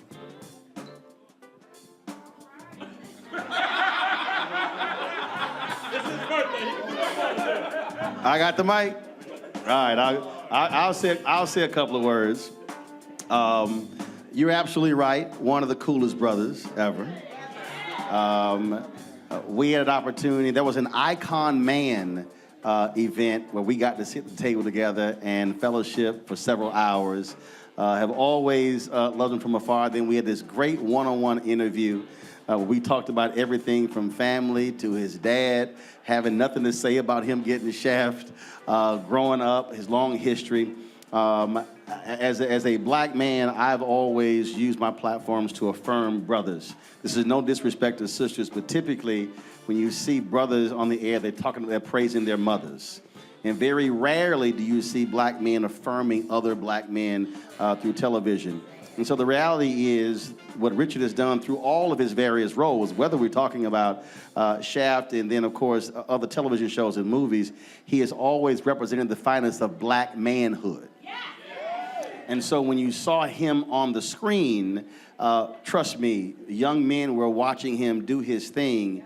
And for those brothers who did not have brothers in their lives, that is important. Those movies and TV shows will be here forever.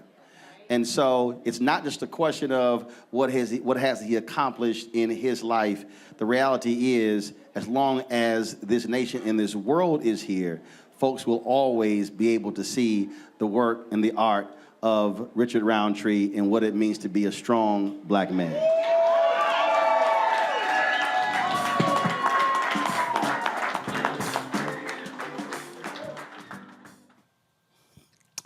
Brought him to tears there, and of course, he had a few words to share with us as well.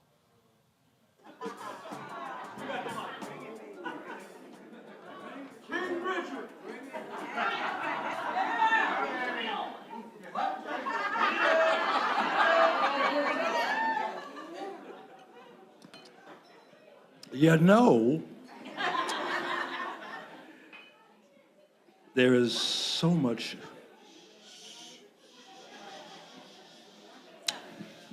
love in this room.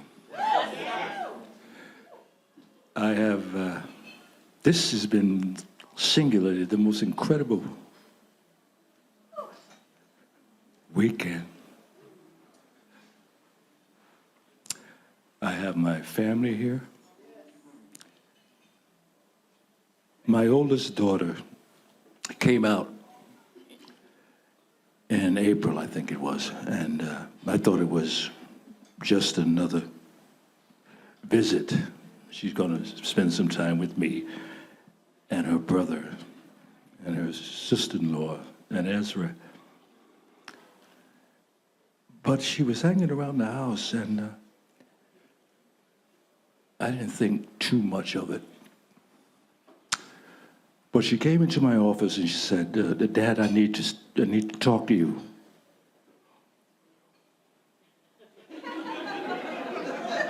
Uh-oh. And she said, "The real reason that I'm out here is I wanted to throw you a surprise birthday party."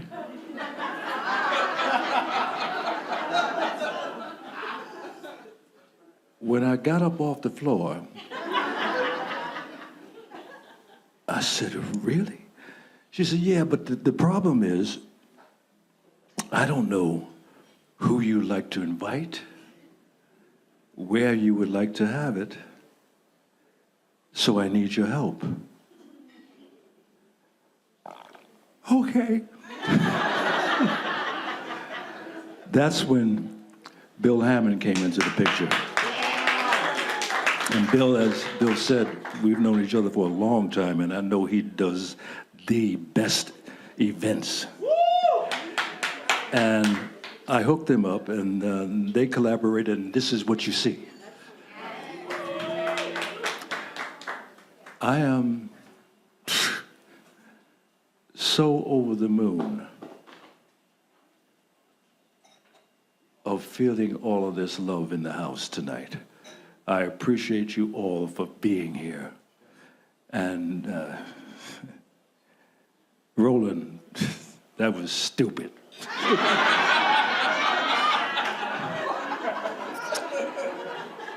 And I'm so glad that my dear, dear, dear, dear friend, John Webb, was short in what he had to say. Me and you, baby.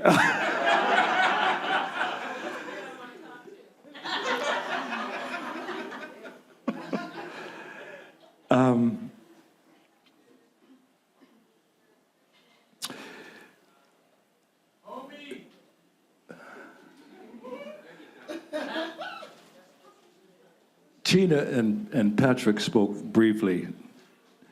I introduced them. That's my manager of over 25 years.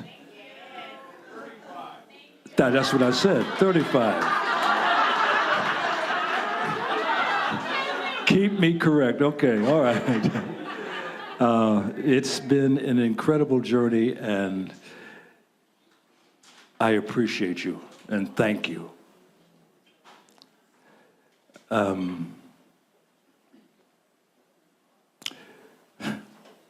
Scott Manners, we go back over 20 years.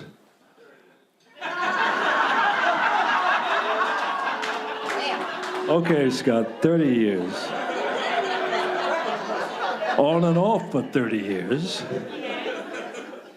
But you have managed to maintain my career, and I've been employed for all of those years. And I thank you. I thank you. I have the pleasure of a large percentage of the group of people from Family Reunion.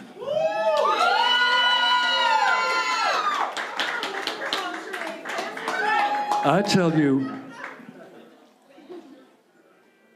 the reason I was on Family Reunion, Dawn Mallory. And she called me up and said, you know what, there's a project that I would like you to consider. I said, consider? Meg, I talked to Meg, and she said, yes, I would like it. I'm aboard. And you guys,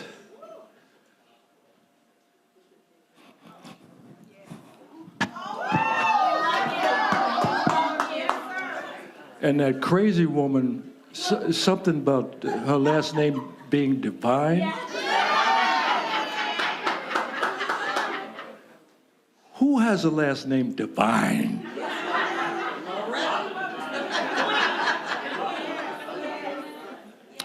She lives up to that name every single minute. And I would have liked to have seen her have a mic off camera.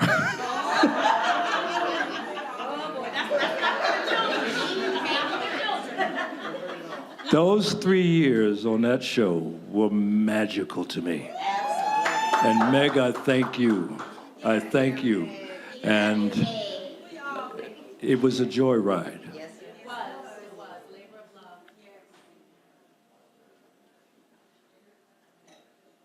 I can't think of anything else to say. I want to thank all of you for being here. And I want to thank you for all the love that I've been receiving up in here tonight. Thank you, thank you, thank you. Love you, brother. Richard Roundtree, happy birthday. Now let's celebrate. We have food. We got Laura. Folks, this is why we do what we do. One of the reasons why when I started Roland Martin Unfiltered, and of course Black Star Network, is we operate by the premise of the nation's first black newspaper, Freedom's Journal, which wrote on March 16, 1827, in the third paragraph, we wish to plead our own cause, too long have others spoken for us. And so, yeah, there are other outlets, other national shows. They did their Richard Roundtree retrospective. I saw some of them. Some were 2 minutes, some were 3 minutes. Many of them, they voiced it over. You never actually heard from Richard. Because we had a relationship, we had the exclusive footage of that birthday party. Our sit-down interview. But we also wanted you to hear from all these different people who crossed paths with Richard Roundtree. There are so many others who want to be on the show. We'll be chatting with them tomorrow. Michael T. Williamson, actor Leon. We missed each other a little bit early. We're going to try to get him on tomorrow. And so many others who responded. They wanted to share their thoughts and reflections on Richard Roundtree. Because you've heard me say this, that if we do not have Black-owned media, then we're asking somebody else to tell our story. The life and legacy of Richard Roundtree was worth more than 2 or 3 minutes on CBS or ABC or NBC or MSNBC or CNN or any of the other networks. It's more than that. This is an opportunity for us to honor and cherish one of our own, to show them how we felt about them. We did that when he was alive. And I really hope our various organizations, the NAACP Image Awards, whether we're talking about the National Urban League, or we could go on and on, all these different organizations, I would hope that we are honoring our greats before they become ancestors. Let's not wait until they're 80 and 90 years old. Let's honor them a lot earlier. You heard Vanessa talk about Marla Gibbs. Marla Gibbs is still working. Marla Gibbs is one of the funniest people. Look how much attention Betty White got, magazine covers and on television shows. Marla Gibbs hasn't gotten any of that. But she is 90 plus years old. She is still doing amazing work. So our goal here is to be able to show them how we feel about them, because we don't have to ask permission when it comes to who we honor and how we honor them and how long we desire to honor them. So when you hear me talk about supporting this show, that's why. When you hear me talk about contributing and becoming a member of our fan club, that's why. Your resources helped us fly to Los Angeles and sit down and rent that Airbnb and bring in the crew and bring in the cameras and sit down and talk in that Airbnb with Richard and Sally Richardson Whitfield and Flex and Ray Chu and Trevor Jackson and so many others we talked to. And so this is why we have to fund our own as well. Because I think probably if you add up all of these other networks and their tributes to Richard Roundtree, it likely won't even add up to 20 minutes. That's why we wanted to give him the time and attention that he deserves. We did it while he was with us, and we do it while he's an ancestor. If you want to support us in what we do, here's the way you do so. Check in money orders. Go to P.O. Box 57196, Washington, D.C. 20037-0196. Cash App is $RM Unfiltered. PayPal, R Martin Unfiltered. Venmo is RM Unfiltered. Zelle, Roland at RolandSMartin.com. Roland at RolandMartinUnfiltered.com. We're not done. I'm going to step away. We're going to all share with you the one-on-one Roland with Roland interview that we did with Richard Roundtree, November 9th, 2021. It's an amazing conversation. It gets deeply personal. But we're going to end with this here. This was a drop, and we never even used it. And we're going to incorporate this into our drops, even though Richard is now an ancestor. He did one for us when we were in New Orleans at Essence Fest in 2022. Deeply appreciative. I want to thank all of you for watching this celebration of the life and legacy of the great Richard Roundtree. I'll see you tomorrow. No. Eric. Richard Roundtree, and you're watching Roland Martin Unfiltered.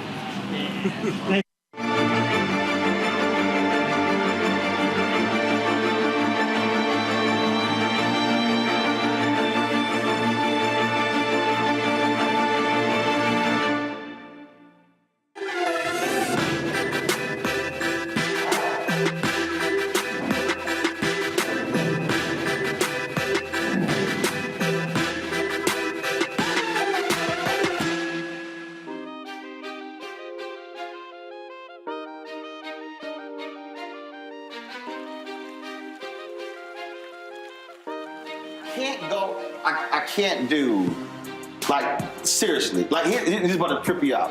Me and Glenn talked about this here. If you ever see me in jeans, I got cowboy boots on.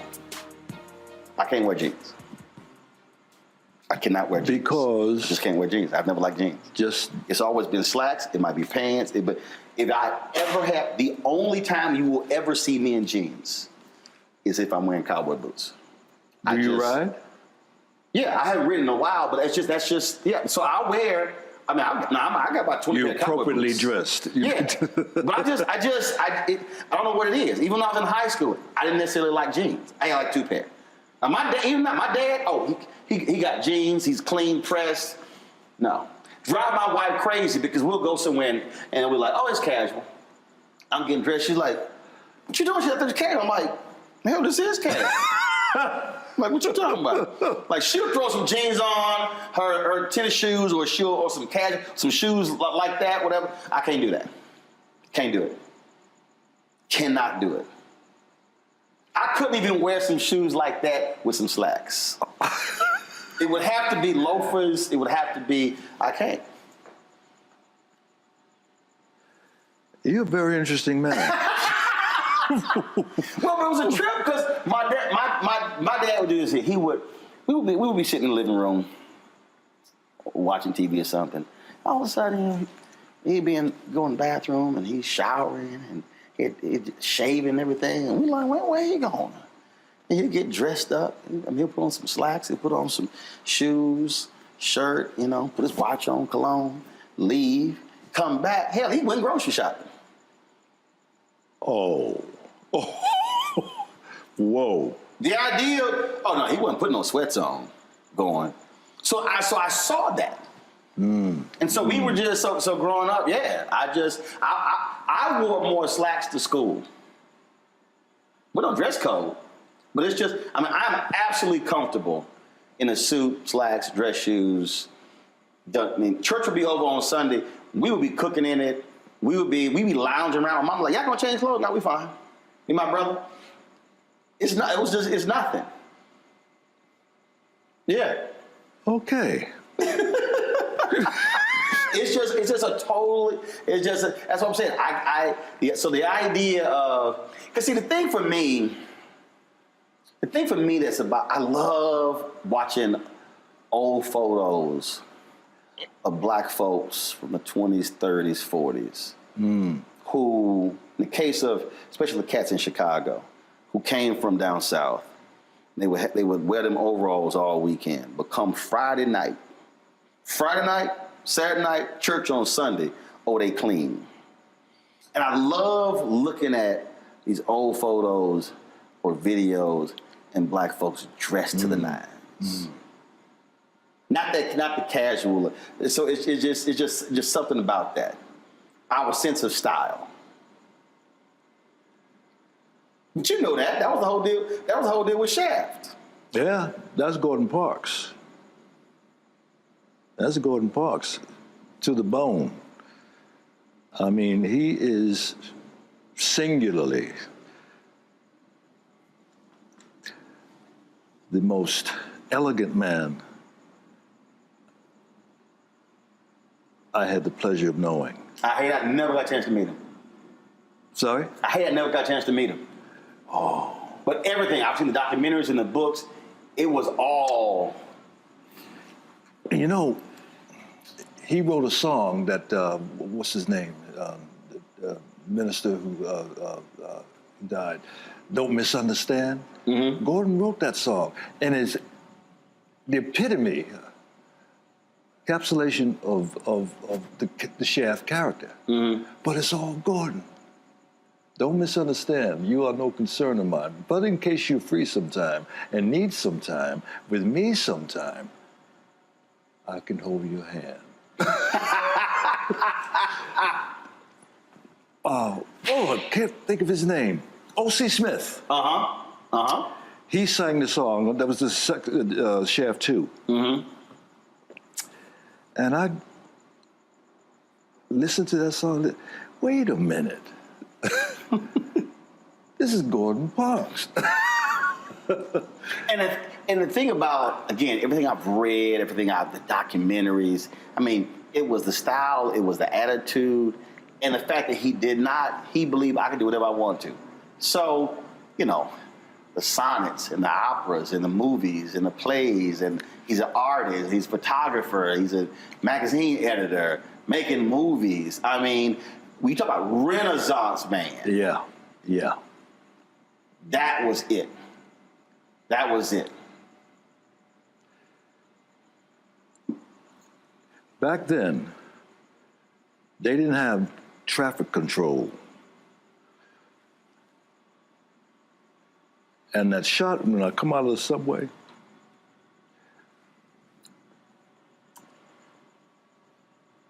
here's what I want you to do. We got a camera up there. We got a camera up there. And one other. When you come out of that subway stop, and I want you to cross the street, and I want you to own it. You feel me? No, he didn't say feel me. You understand? Yes. Yeah, I want you to own it. So that crossing in that Broadway,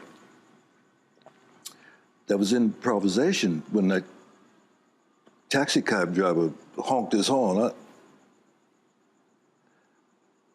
It was all in the moment. And I'm so proud of that because he gave me the license, probably singularly, one of the best directors I've ever worked with. And I've worked with a lot. Mm-hmm. This woman who was directed me in Cherish the Day, sister, came very close. Young girl, young woman. She was magical. And she hasn't been in the business that long. Mm. But you remember the special ones. Mm-hmm. And you never forget the a-holes. Had a few of those as well. See, what I love about, first of all, everybody, people talk about black exploitation, and we'll get to that in a second. But what I think Shaft represented, and you playing Shaft, it represented exactly what he said. Own it, meaning bring all of your authentic black manhood and don't apologize for it. Mm. Yeah. Yeah. And I'm not casting any aspersions on even Sidney Poitier's movies or anybody else. But the thing about, as I look at you in that role, I think about Harry Belafonte, as I think about Sidney Poitier, it's I'm gonna bring all of us to this thing. And America, and even a lot of black people are uncomfortable with full, authentic black manhood. That scares a lot of black people. Because we're not, because even we get scared. Oh, hold up, man, that's a little, man, that's a little too much. Give me an example. Oh, I've experienced it. I think when to be an unapologetic black man scares black people because we have been so conditioned. We have been trained and then subconsciously accepted when we walk into the room, we ease into the room. And that if you walk in your fullness, when he said, own it, who this cocky, arrogant person? Yet mediocre white men go to many spaces like, oh, I belong here. And I think that is, and I've experienced where a lot of black people, you a bit much. Well, he not. Oh, but I am. Well, you're going to have to deal with it. And it's a very interesting, I think, and to see it on the big screen, this total badass, clean, women loved him, unapologetic. That, to me, is what it represented. I get what you're saying, and when I look back on it, Gordon's whole persona was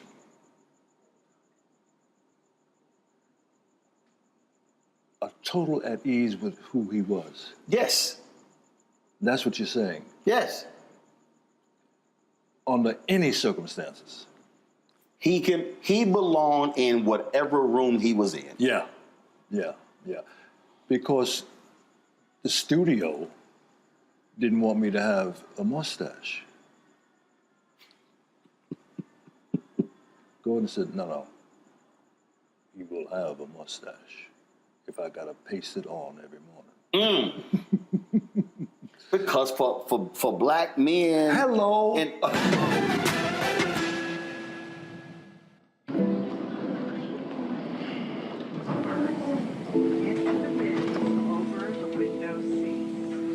These are the only bins that will accommodate larger rollerboards.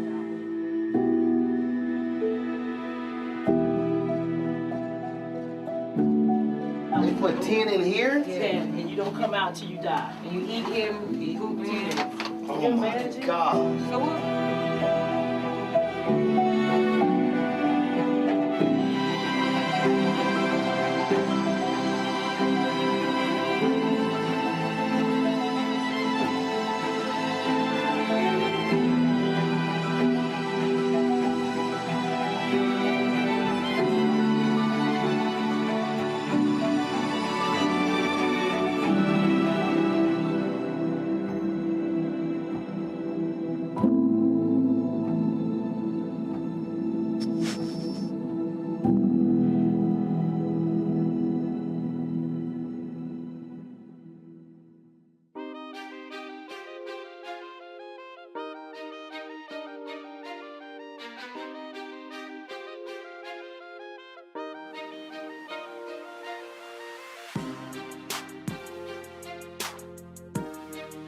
My brother's an Alpha. He played Spring 87. I played Spring 89.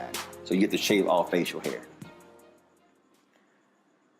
I did not come home after I pledged until a mustache grew back. Whoa. Because I can't. Okay, I'm gonna tell you the story off camera. I gotta tell you the story off camera. All right. My dad will get real mad if I tell this story on camera. Okay. But let's just say my dad made it real clear to me and my brother. You better keep a damn mustache. Remind me to tell you the story. You gonna holler. But I've had that conversation with other brothers I went to college with, and when they went to corporate America, they shaved their beards, shaved their mustaches, and again, it was conforming to a standard that's not who we are. So for him to say no, he gonna have a mustache. That was another signal you are going to accept the fullness of this black man. Absolutely. Now, you said he gave you the license. Was that you? Because even that has defined you. People, oh yeah, that's the bad man. That's the badass right there. Did you have that attitude before, or were you sort of, hey? No. You want me to shave it? I'll shave it. You want me to keep it? I'll keep it. All right, back up. It was only a couple of years ago that I realized that the character Gordon placed on me was Gordon Parks. You know, he's got that bushy... Yes.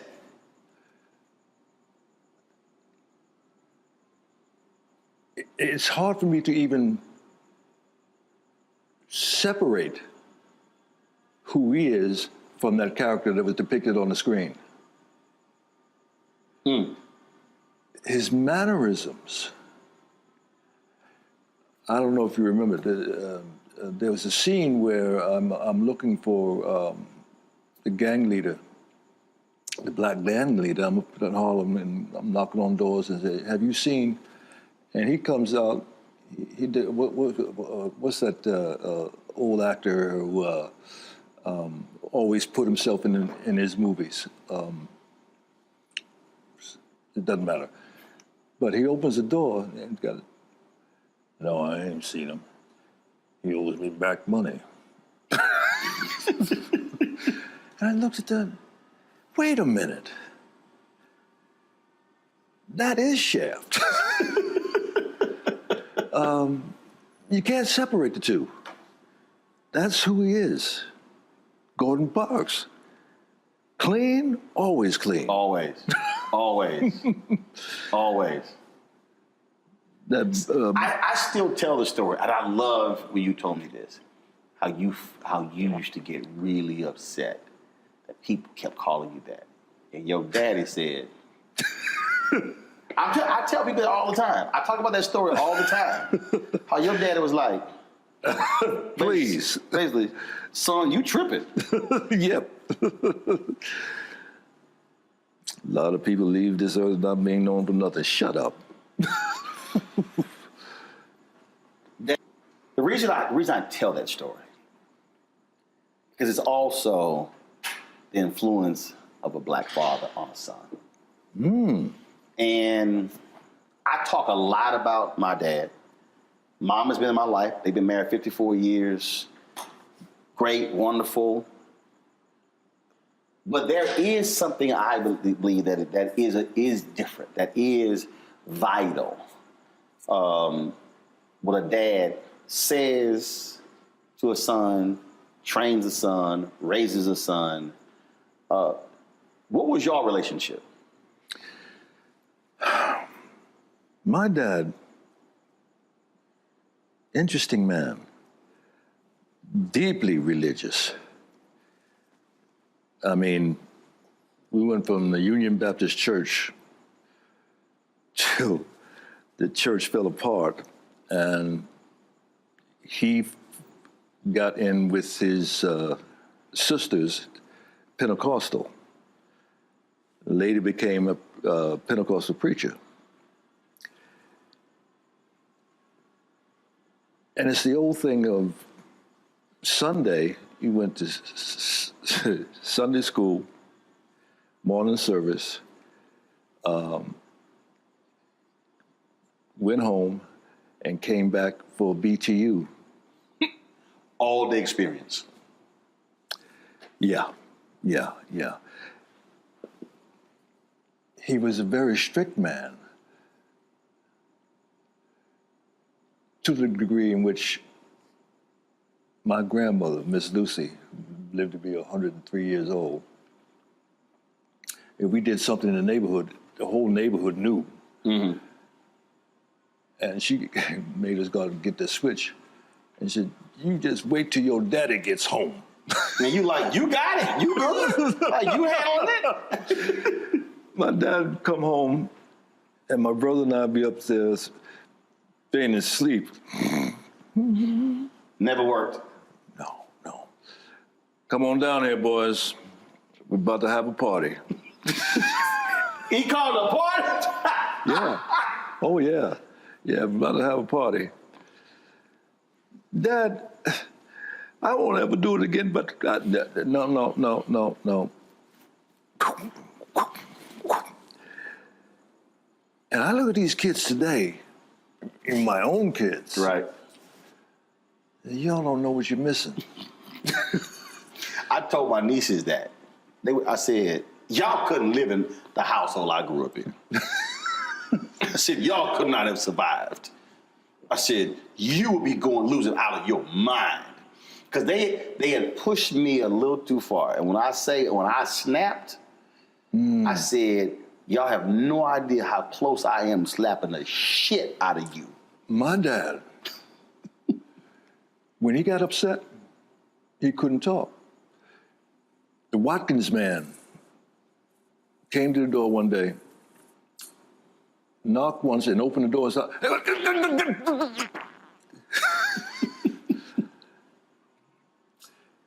funny story. Alternate summers, we would go to my dad's home in Thomasville, Georgia, and North Carolina, my mom's home. Dad wanted us to experience going to Florida.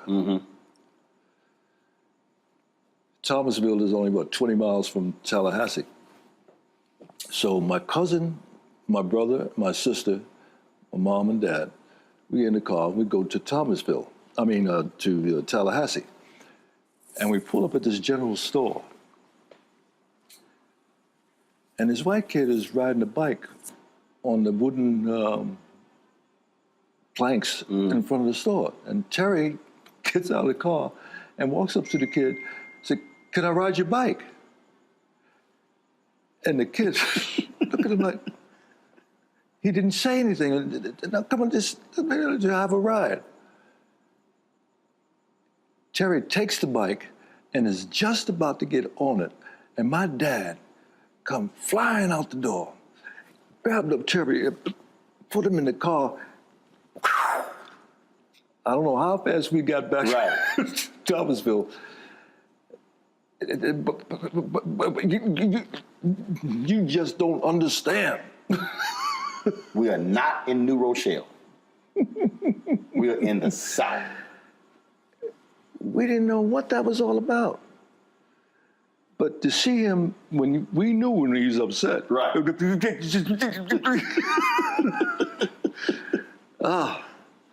That Watkins man, he never did that again. Weekly, he would come by. Right.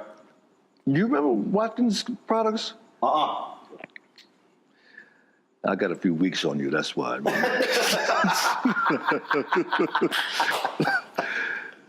But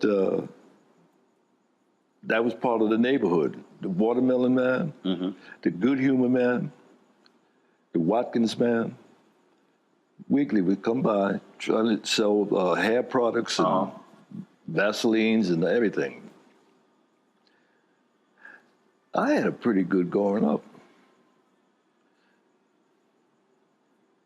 How did you decide to say, all right, I'm going to become an ebony model? No, I didn't get a vote on that. No, I was doing the Ebony Fashion Fair. Right. And Eunice Johnson, Mrs. Johnson, said, would you do an ad for us? And I was doing a little modeling in Manhattan prior to this. Very little. And I said, sure. I don't think I ever got paid for that. The Duke product. We were on salary, weekly salary with the Ebony Fashion Fair. 79. We're going to use you everywhere. How much was it? No, it was 79 cities in 90 days. Right. I don't remember what we were paid weekly, but I was sending that back because I was then married, had 2 children.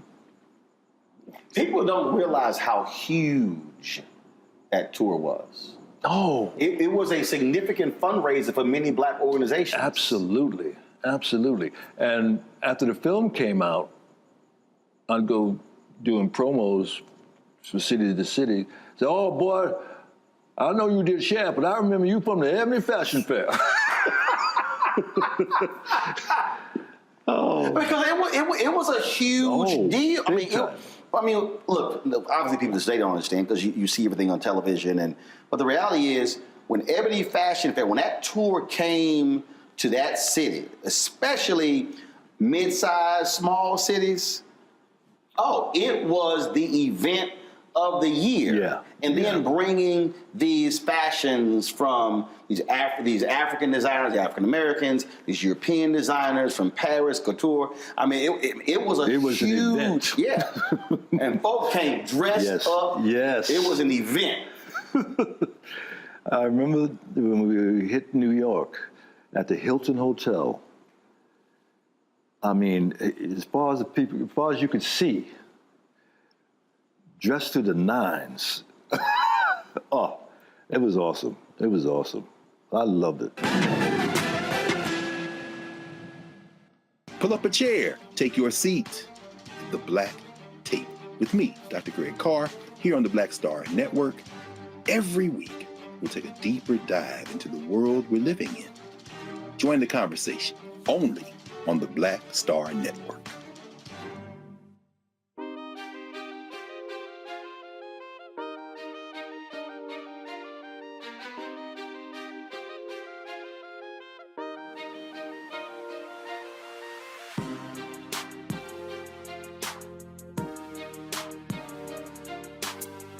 I lied to Mrs. Johnson saying that I'd done runway.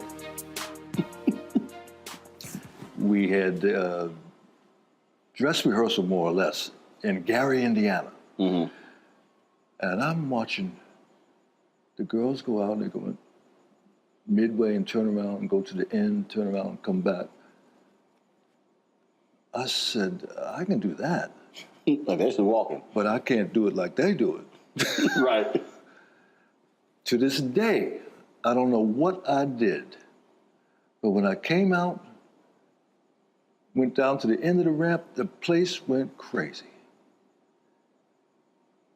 Oh, I like this. That was a monumental moment for me. And it wasn't until I got out in California at the end of the tour, Cosby threw a party for the Ebony Fashion Fair models. And during the course of the evening, we got to talking. And he says, so what are you going to do now? Well, I'm going to become an actor. Do yourself a favor. Go back to New York and learn your craft. That's when he was doing I Spy. And again, he's on I Spy. He must know something what he's talking about. Just a little bit. A little bit. And I did that. And I Learn went back your and joined. craft. Went back and joined the NEC. And that was an eye opener. Negro Ensemble. Yeah.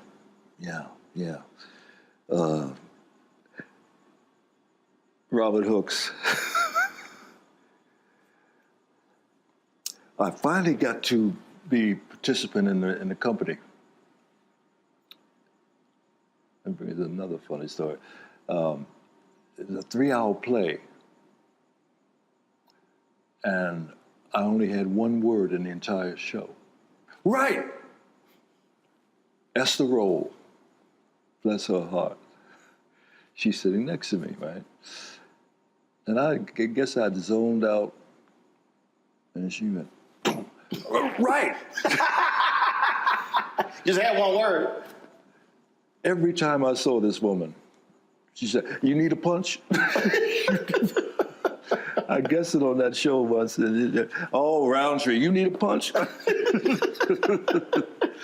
But see, that phrase right there, I think, is the reason that is so important. Because it's crazy. Today, I literally had a conversation with a young woman, journalist. And it's interesting because I have more sisters who reach out to me for advice and counsel on their career than brothers. It's very interesting. The sisters are like, yo, they will soak up the knowledge. Very few brothers call. And she called me, and we were talking, and I said, lost the last job, the last 2 jobs. BS with both. I said, look, get in. I don't care. I don't care about other people. I don't care about their own drama. I said, focus on your skill set. Focus on your weaknesses. I said, identify all your weaknesses. Focus on that. I said, don't focus on your strengths. I said, because your whole goal is to take away if anyone's doubting what you can do, remove all your weaknesses. So minimize them as best that you can. And it's amazing how many people don't focus on the craft. It's not who sees you in airports. It's not who sees you. Because then they always go, man, I want to do what you do. But do you want to do what I did? Yeah. And that's the craft. That's literally watching, for me, watching the video and playing it back. What was your hand position? What were your facial expressions? What did you look like? Were you going to sleep? Were you bored? How were you sitting? How are you asking questions? Studying the craft. And it's amazing how many people in numerous fields don't really think about it. Seems to me that most people want to jump. Oh. You know, it isn't about the path. It's about the highway. Because the path that's actually what you grab onto when you go into a headwind.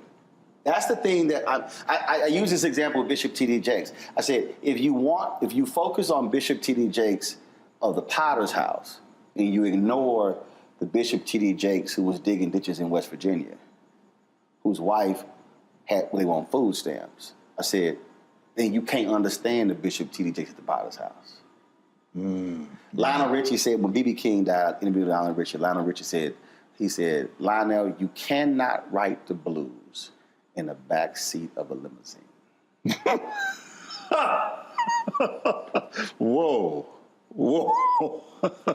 That's the journey. Yes. That's the journey. It's time to be smart.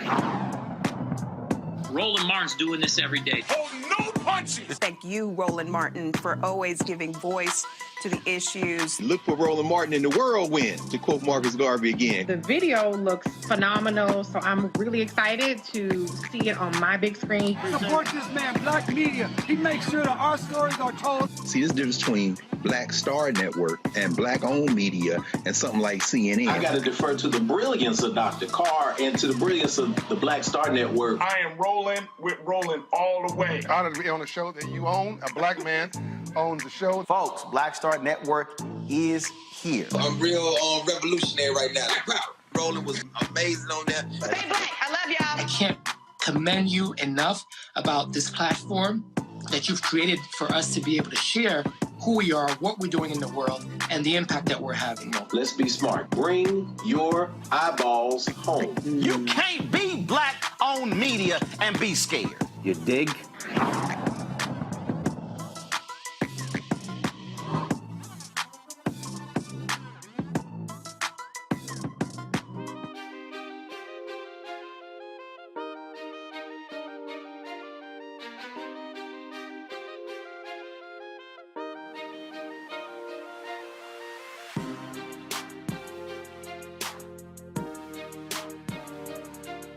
See, you guys, Shaft was what, 72? 71. 71.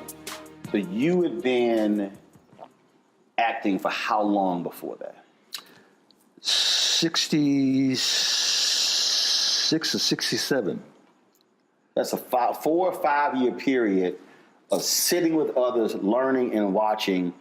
And for the people who don't understand the Negro Ensemble, just explain how crucial that was for Black talent. I got to see Denise Nichols, the brother who was in Shaft, Moses Gunn, the brother who won the Academy Award for Soldier Story. Howard Rollins. No. A Soldier Story. No. You mean Officer and Gentleman? Not Luke Gossett. No. A Soldier Story. He won it for Soldier Story. He was the sergeant. Oh, he was nominated. Raspy Boys. Yeah, I know. You made me feel better. No, the Raspy Boys. Yes. Because he didn't hit, because he did a whole bunch of, he didn't win the Academy. Adolph Caesar. Because he did, and see, even when we talk about the journey, that hit, but people didn't realize, all of those movies, he did the voiceovers for the trailers. Wow. All of those, a lot of the black movies that he was the voiceover guy, and that's what he did all those years until A Soldier Story hit. Wow. He was toiling. Yeah, and it was so the movie trailers, anytime you watch all them Bruce Lee films and the Kung Fu films and all of those black movies in the 70s, early 80s, it was Adolph Caesar's voice. What a voice he had.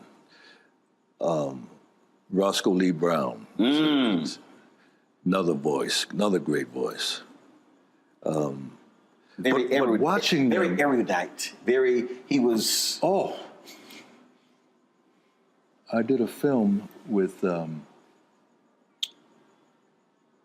they used to tour together and do Shakespeare readings. Man,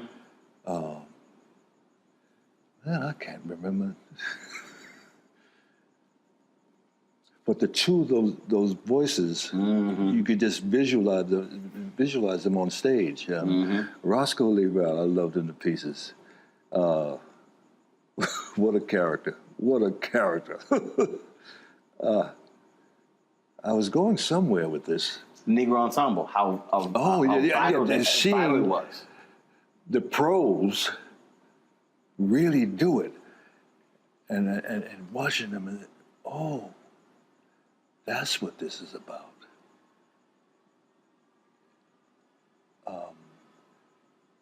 And I finally got into one of the performances, as I said, but I was trying to do modeling at the same time.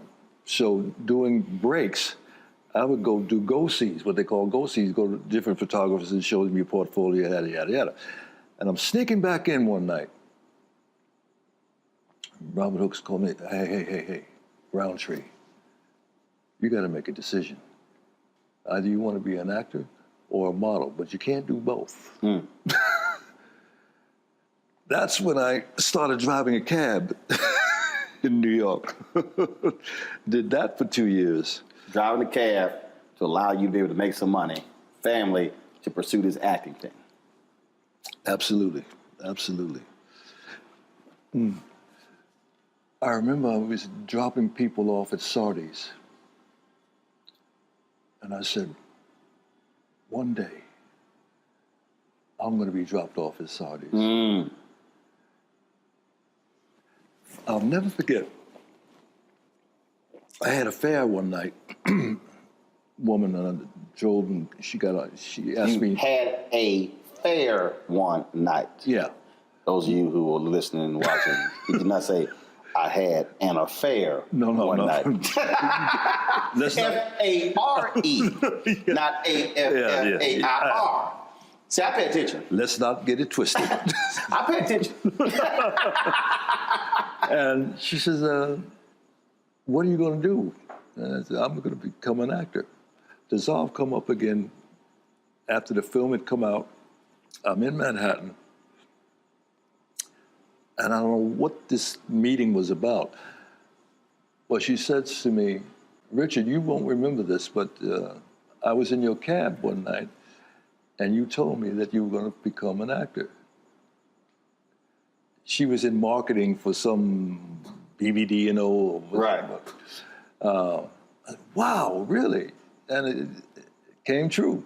And that night at Sardi's, this was after Gordon told me that you got the role. I was in the telephone booth on 63rd and 3rd Avenue, across the street from Bloomingdale's. And that's back when you had to call in to see if you got messages. Right. Message was, call Mr. Gordon Parks. So I'll get in the phone booth and I drop my coins in and dial a number. And Gordon picks up the phone. Yes. Mr. Parks, this is Richard Roundtree. Oh, yeah, yes. Well, you know, it looks like you got the role. I didn't know whether I'll go blind. First of all, looks like, did I get it or not? Really? Okay, wait. You can't tell anyone because it's the end of the year to get lost in the press. We're going to announce it after the first of the year. Can I tell my parents? Oh, of course. Hung up the phone, and I'm walking around town, and my fellow actors and models are saying, hey, you know what? Tree, I think I might have gotten that role. You hear this 2 or 3 different times. Right. You're like, did he come? Well, wait a minute. Was I dreaming that? Or then Gordon calls me up. I call Gordon, and he says, we're having the press announcing you are the Shaft. You are Shaft. At Sardi's. Wow. Wow. I get in the limo, when I pull up at Sardi's, oh, Lord. What we used to call, I'm shitting in high cotton. Yes, in high cotton, yes. I get out, and all the press is there, and the actors, and I walk in, and Gordon announces, yes, this is Richard Roundtree, and he's going to play the character Shaft. Oh, magic. I got to share this with you. Miss Lucy, my grandmother,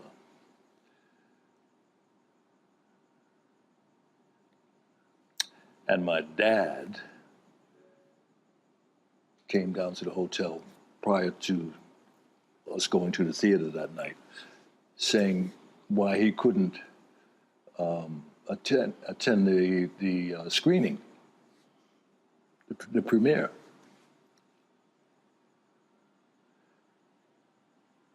Okay. My grandmother, my mother, and my sister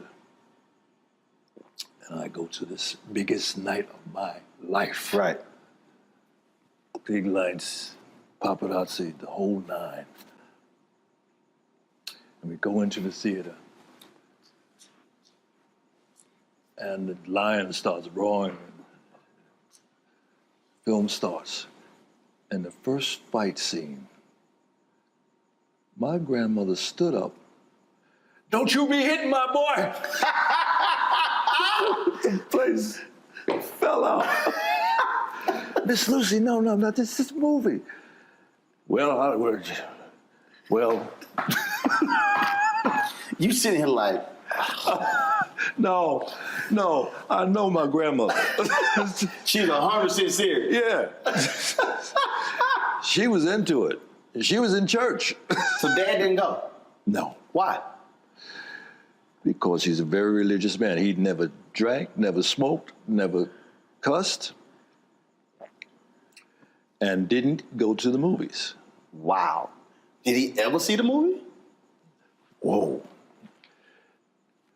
I don't think so.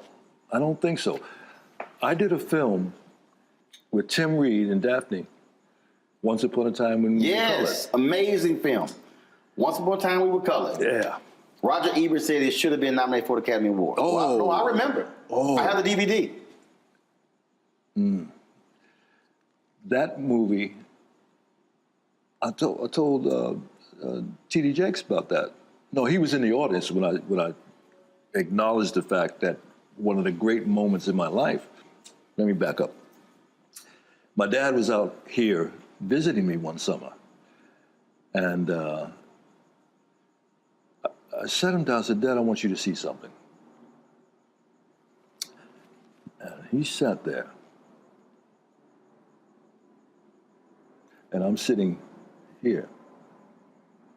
And when the film ended, well done. Ooh, I still get chills. Roland,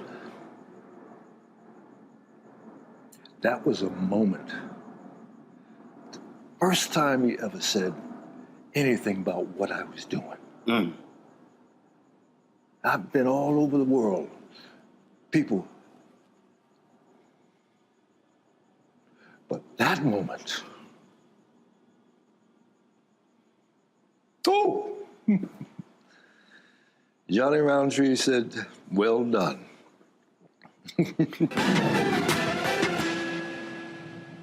I'm Deborah Owens, America's Wealth Coach, and my new show, Get Wealthy, focuses on the things that your financial advisor and bank isn't telling you, but you absolutely need to know. So watch Get Wealthy on the Black Star Network.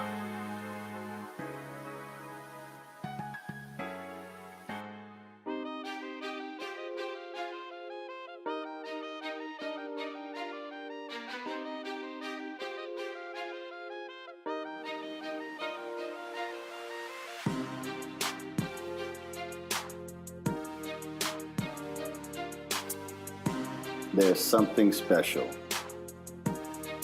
when the folks who birth you get to see the fruits of their labor. And not just see your work, but also to see how others respond to the work. For me, my dad sent me a similar text a few weeks ago. Watch the show every night. It's a news show. He watches it every night, of course. If he misses the show, he gets caught up on the replay. He watched every show. He'll call me, tell me, don't put that person back on, she's stupid. I don't know what the hell this dude was talking about. Way to kick his ass, son, way to kick his ass. He do cuss. He don't cuss a lot. I cuss way more than him. But one of the joys for me is to get to bring them into my world and to actually meet people, see people, to experience all of that. Because, and I don't have biological children, you have children, even with the nieces I've raised. It's all that you invested, all them whippings, all those lessons, all those things, to see it actually pay off. Yeah.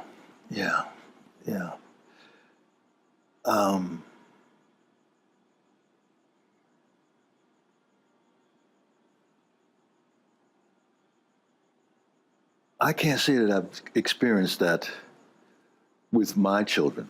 To my dismay.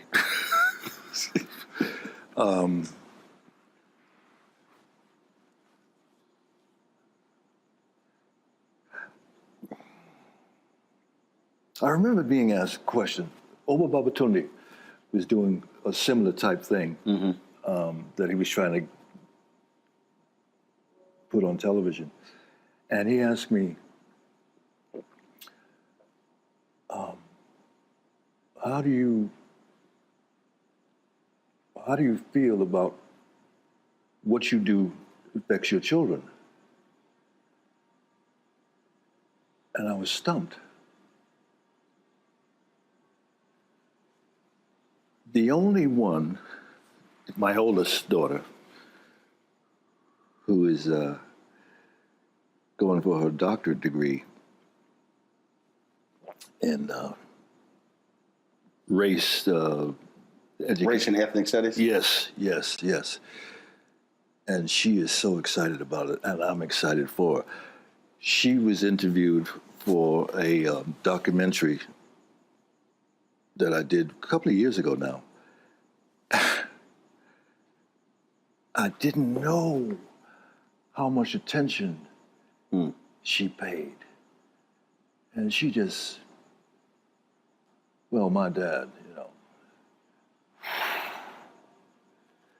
oh, yeah, okay. And she's the only one of 5. I don't know if I should say that. That calls me up just to call me up and doesn't ask for anything.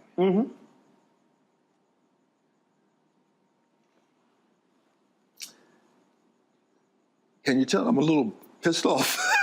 Just a little bit. No, but I mean, look, it is a. See, for me, and many others have said that. Talk about that relationship, that experience. So we live 8 blocks from my maternal grandparents.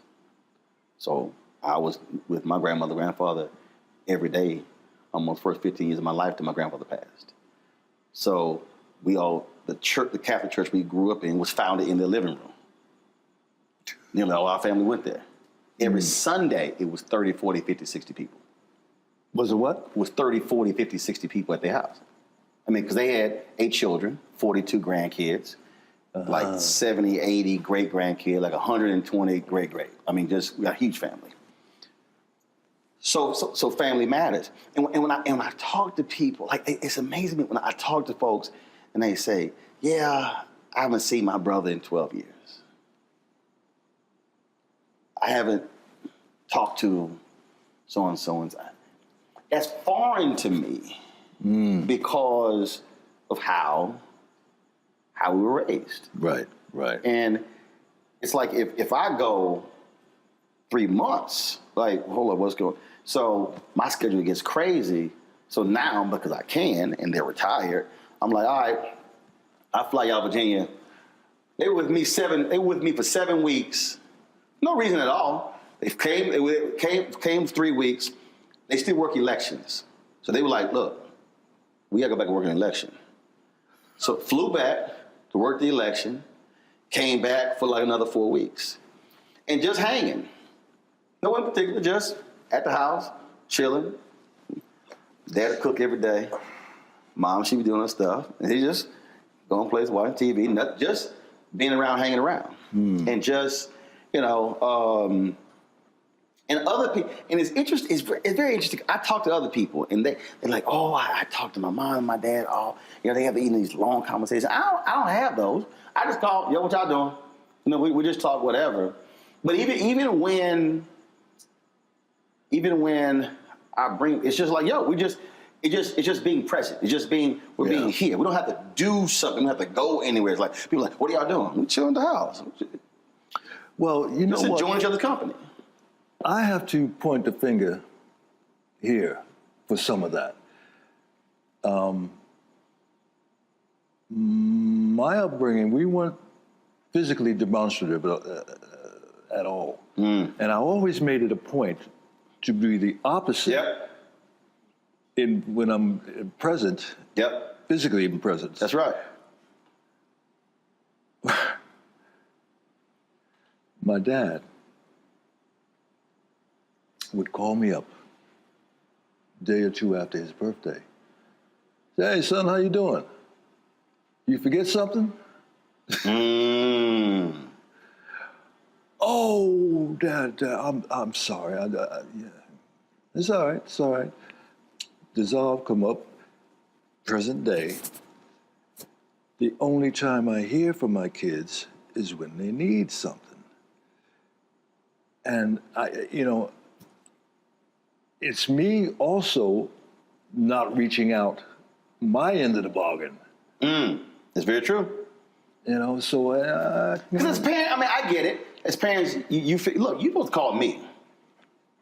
But and again, if I go a certain period of time, my dad will call. Son, what you doing? I'm sitting in here. Okay. All right. How the weather? What you working on? That sort of thing like that. Because I will get busy or whatever. We text a lot. We have a group family chat, and we have a group me on my whole family. We communicate constantly. Funny stories. We went here, posted photos here, and it's great because you're in tune with everybody. So I have 3 sisters, 1 brother, and then I have 9 nieces. 3 nephews. Then my wife's sister has a brother. My wife's sister has a son. So it's 12 kids. So 12 kids plus us 5 plus parents. So we're communicating constantly. So it's not like we have to actually call each other because we're communicating every single day in the group chat. Every single day? Every single day. Yeah. If I pull up this phone right here, And I pull up, I'm looking here, oh, perfect example. My sister sent something 5 minutes ago. 7 minutes ago. So you sit here, it's our group chat. So we post something, we see a story, we chat. So my wife took photos, people put some Christmas tree up. My sister. The Christmas tree up already? No, the neighbors did. She's like, people across the street, somebody was at a restaurant, they sent some food. Okay, my niece, happy Halloween. This all. So we use technology to act, and then my grandmother and my grandfather, my maternal grandmother and grandfather, that family just created. We were on a group text. We just created that chat as well. So we are sitting here because you can't call everybody. I mean, like I said, a huge family, you can, but it's our way of just being able to communicate and talk one another and share with one another. And that way you're keeping up. So like my nephew got engaged, boom, photos are posted on there. We saw it there as well. But that's the thing. And it's interesting because early this year, so I had an aunt who passed away, my Aunt Betty, my mom's oldest sister. And I was on the group text. I said, why aren't we getting together like we used to? I said, I understand COVID. And I said, we should not be doing get-togethers at funerals. Should not what? Be doing get-togethers at funerals. I said, because when somebody dies, if you have no memories to discuss because you never got together, shame on those who are here. And they were like, well, there's an annual event they have at the Catholic Church we grew up in where they celebrate the founders. I said, that's March. Why? I said, can y'all tell me why we gonna wait 9 months? I said, why are we waiting 9 months to get together? And as I'm saying this, my aunt, the second oldest sister, she dies within 6 weeks. So we go back for the funeral.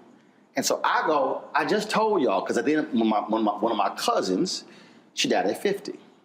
So we've lost 2 aunts and a cousin in the span of, like 4 months. I said, y'all, don't wait for March. So we're doing a Thanksgiving. I said, y'all, we literally grew up seeing each other every weekend. I have no memory of spending the night at a non-family member's house. I had too many cousins. I literally didn't have friends growing up. Wasn't no room. You invite no friend to the house for dinner. It's 42 cousins. Ain't no room. So, and so I said, y'all, why are we waiting? And I think what COVID has done, I think COVID has taught a lot of people why doing get-togethers are important. Why just, I haven't done it in a while, but when I used to come out to LA, I would do these dinner parties. And it was just, I said, y'all, I can't eat lunch with everybody. I can't eat breakfast or dinner. So let's just do a dinner party. And if you're in town, wasn't no dress code. You want to come dress, you want to wear jeans, you want to wear shorts, it don't matter. They were like, well, I said, and it was all by text message. So it was literally, yo, I'll be there next week. We're going to meet at so-and-so's crib.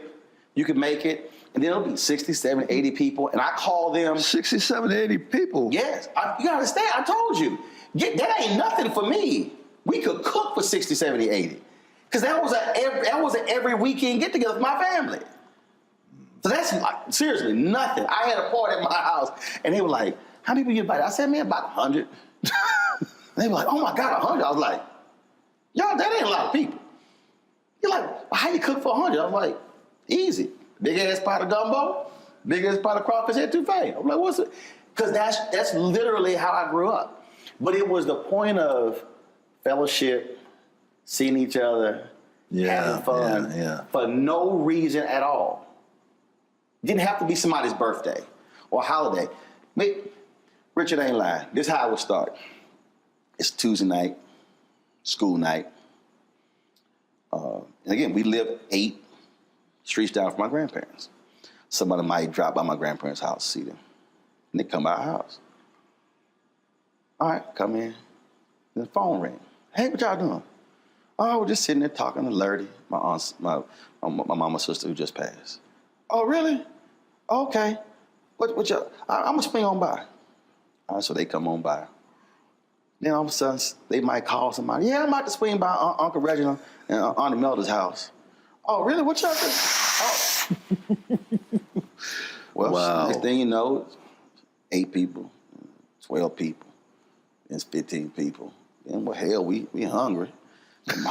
So, mama go cook something. Dad might be behind the bar playing music. We got school the next day.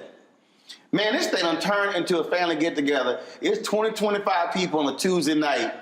And we sitting here laughing, they drinking, eating, we do all sort of stuff. Folks might break some cards out, whatever. And it turned to an impromptu, whatever, no reason get-together. Those are the memories that we have when we reflect later in life. Oh, remember that night? Or I came by, or just get... We had them all the time. They were... When I say it was a huge part of my entire upbringing, that was constant. The only time we had people at the house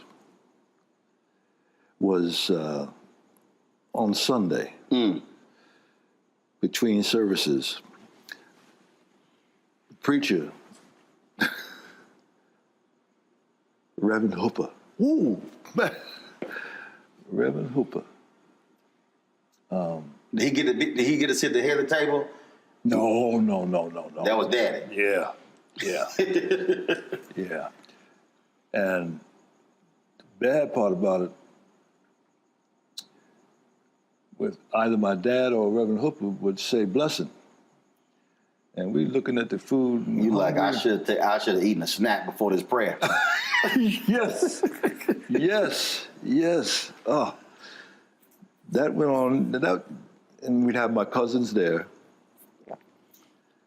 because my dad was pretty much the father to my 3 cousins. They call him Dad, as a matter of fact.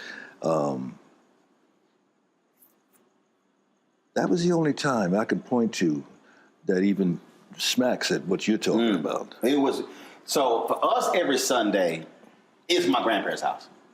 It was so many of us, man, we would, summertime, my grandfather used to coach his sons and all the boys in the neighborhood to play baseball. So we had family softball games. I'm talking about we bring out the whole family play. We would go to the park, because we had that many family members. We could field 3 teams. It's 9-on-9 again. Where would the visiting team sit? No, I'm telling you, it wasn't no room. So we had enough players and fans. Wow. We had players, fans, and umpires. We could outfit the whole joint. Everybody would bring their bats, their gloves. I'm telling you, the whole family. That was my childhood. I'm telling you, I cannot give you a memory of going and hanging with another family. No, we were always together. It probably were 2 or 3 parties growing up that we went to. My dad would drop us off, and I remember one time he pulled up, and he was like, "Okay, who are these people?" So he went inside.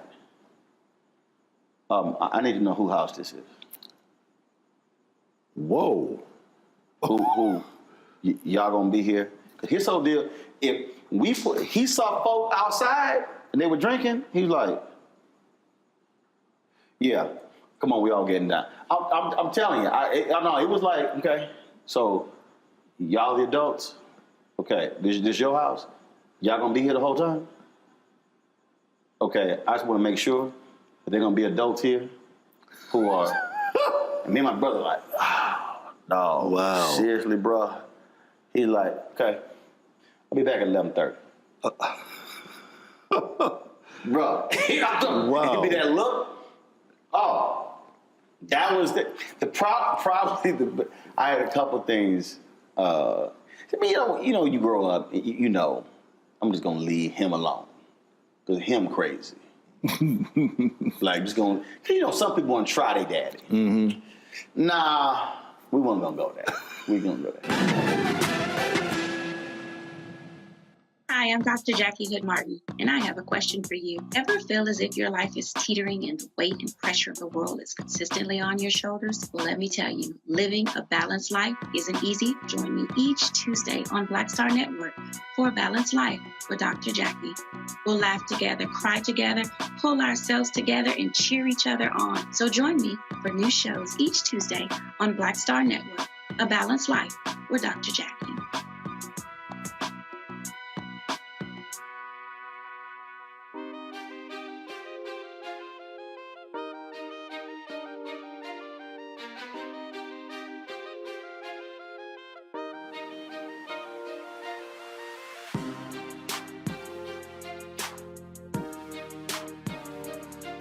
We went grocery shopping with my mom and my dad. And it was a Walgreens next door. So I was coming back. I hear these two white men say, let's go get that nigga. Said what? Let's go get that nigga.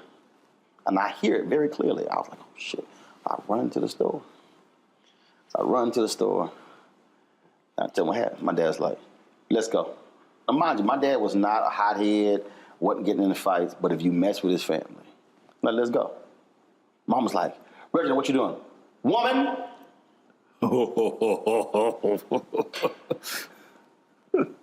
We ain't having this conversation. Look at me. Let's go. I'm looking at him like, where the hell we going? Like, I'm not trying. We walk out the grocery store. It was a Kroger. Hanging right, going to the Walgreens, going up the aisle. That them? No, they ain't them. Next, is that them? No. That's them.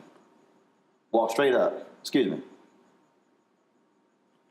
Tell them what you just told me. I'm like, And then I tell a story. No, sir, no. We weren't.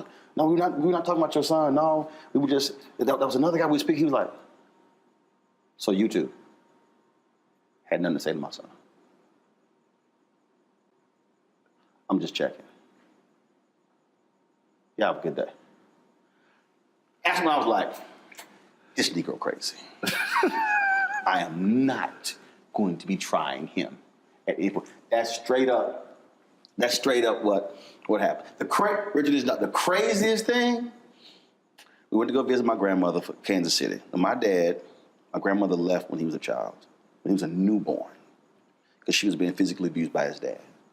So my dad did not see. My dad was born in 1947. He did not meet his mother until 1980. And he was looking for her his whole life. Finally found her. Very emotional when she called. So she first came and visited. So high school seniors, this is 1987. So 86, this is November 86. So we're going to Kansas City. And I worked at Steak and Ale, only to make enough money to buy my class ring, my high school class ring. So I told them I can't work Thanksgiving. Like, well, you got to work. I said, look, we got a family trip. My dad's like, damn that job. He said, Steak and Ale, that's slave in hell. You are not staying home. Because first of all, he like, you ain't staying home and we gone. You come to I'm going to Kansas City. So I came back with no job. They said, you fired. All right. So I go and get my check. It's like, look, we busy tonight. We ain't got time to get your check. I come outside, I was like, now I know what's about to happen. I was like, knock on the window. They ain't giving their check. Cars running. Shit. Car, window up. He got his boots on, and he got his jeans on, and he got his cowboy hat. Man, we walk up to the, you'd imagine? No. I'm just the hostess. You want the manager? I go get the manager. He's like, go get the manager. Dang. So, the manager comes up. He comes up like bouncing. So how can I help you? He got his hat. He's twisting it slowly with the brim. I understand y'all not gonna give my son his check.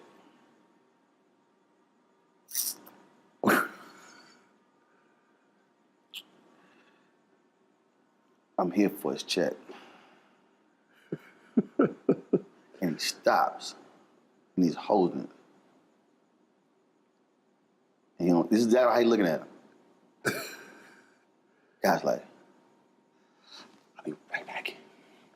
So he runs into the office, gets the check. He comes out, sir, here you go. He goes, hand it to him. He wouldn't take it. Made him hand it to me. I was like, thank you. Walked out. He's a bad man. He's a bad man. I'm gonna give you one more, Rich. I'm telling you. I had a flashback. Go to Popeyes. The manager, this dude, was rude as hell to my mama. Rude.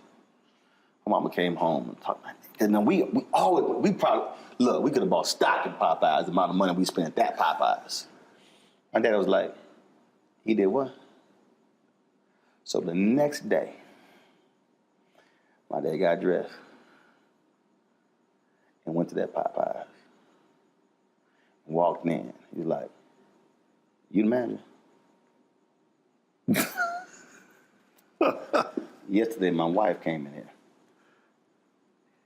and bought some food, sat down, and ate that 3-piece in an hour. Staying at homeboy the whole time. I told you he crazy. Whoa. I'm gonna leave that Negro alone. I'm gonna leave that one alone. Bad man. Yeah. Yeah. That's where I grew up. Just the look in your eyes when you, damn. Woo. How you think I felt like, yeah, we ain't messing with him. We could joke with my mama. We be playing and stuff. We be having fun joking with my mama. We could play my dad for about 15 minutes. He like, all right, we through playing. Well, shit, all right, guess we gonna go ahead and play with mama. Yes, sir. We done with him, yes, bro. Sir. That was, dude, it is, that's why I'm saying it is something different, which is why for me, raising my nieces, that's so important. That figure, that male figure, what they represent, what they give to you, what they invest in you, is so important. Yeah. It's so important. That's what I'm missing.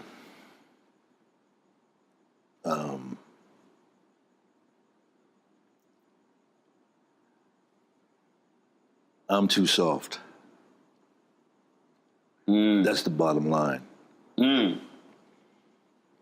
If that happened to I'm gonna get a call. And it ain't gonna go well. You can't call? You said your dad 2 days afterwards. Nah. Birthday's at 12:01. If my ass does not call between 12:01 a.m. and 11:59 p.m., there will not be waiting 24, 48 hours. You gonna hear. Matter of fact, I'm here a week before. You coming home? Wow. Oh yeah. Because his mother left when he was newborn. Dad was murdered when he was 9 by his second wife. So family is huge for my dad. And so then with my mother, all the family being all around, family is huge for us. It is huge. It's huge. And nothing gets in the way. And that all emanates from him. Both of them. But really for him, because of what he didn't have. Yeah, I totally get that. And so, so for my mom, absolutely, her brothers, her sisters, and then because we didn't spend a lot of time around my dad's brothers and sisters. Nearly our entire life was all around my mom's brothers and sisters. My grandmother had a catering business. I was 7 years old. I was 7, we were catering weddings, all this sort of stuff. So we spent so much time around them. It was, but it's just, but just the value of what that means. The power of family. And it's never too late. See, you said they don't call. Don't matter what happened before. Seriously. If I'm you, the moment this interview is over, I'm going to call one, I'm going to say, call the other on the three-way. And you call the other on the three-way. I don't give any excuses. We'll force it to happen. No, we getting together. Oh, I ain't got no money. You ain't got to pay. But you get together with family. Because time is finite. They got kids? Yeah, I've got 2 grands from my younger of the first marriage. How often you see them? I haven't seen my grandkids. Well, one came out here last year before the pandemic. Right. And I haven't seen my youngest daughter, and she lives in Venice. Oh, hell no. You got an address? No. See? I'll be at the house. I would. Oh, I don't question. I'm not questioning. I'll be like, yo, you got her address? Text it to me. Then I'll show up at the house. Hey, girl. It's a whole different deal. You know how the cousin got mad at me? Because she's like, you slapped your mama on the butt? I'm like, yeah. I come home like, what up, woman? You got to be lying. No, I do. Oh, my goodness. No, I am straight up. Because guess what? I saw my grandfather slap my grandma on the butt. I saw my daddy slap my mom on the butt. I do the exact same thing to my wife. I come home, hey, woman. Roland, you crazy. Yeah, of course I am. Everybody in my family know I'm. It's all love. If I didn't do that, she probably think I'm sick. It's like, boy, you crazy. I'll give a noogie. You heard that word. I do. So my mom's short. I'm like, come here, woman. Oh, yeah. You come my family gather, you're gonna be like, I see this whole family. Because we absolutely enjoy being around each other. Yeah. Even when people act stupid. Even when people act stupid, we do that. It's such a difference. There's 2 sides of my family. My mother's side, crazy. My dad's side, they're all preachers. Right. Very religious. But I enjoyed being around my mother's family. I mean, because y'all had fun. Johnny B. He claimed, I don't know if it's true or not, that he played guitar with Basie back in the day. Mm-hmm. They're all World War II veterans. My Uncle Elmo, Johnny B. And my grandmother had 10 children. She outlived all but 1.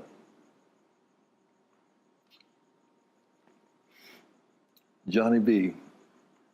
loved the juice. And he was over to dinner at our house one night with his girlfriend. And they both kind of in the bag. And my brother, mischievous as he was, he loosened the cap on the salt. And she took the salt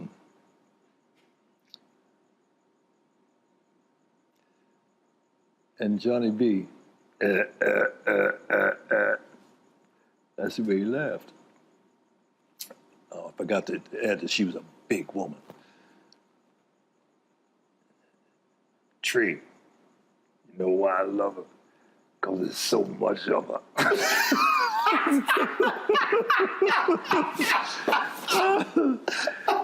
Oh, he was a mess. He was a mess. We're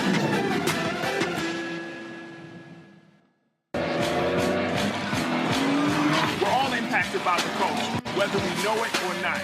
Politics, music, and entertainment is a huge part of our lives, and we're going to talk about it every day, right here on The Culture, with me, Faraji Muhammad, only on the Black Star Network.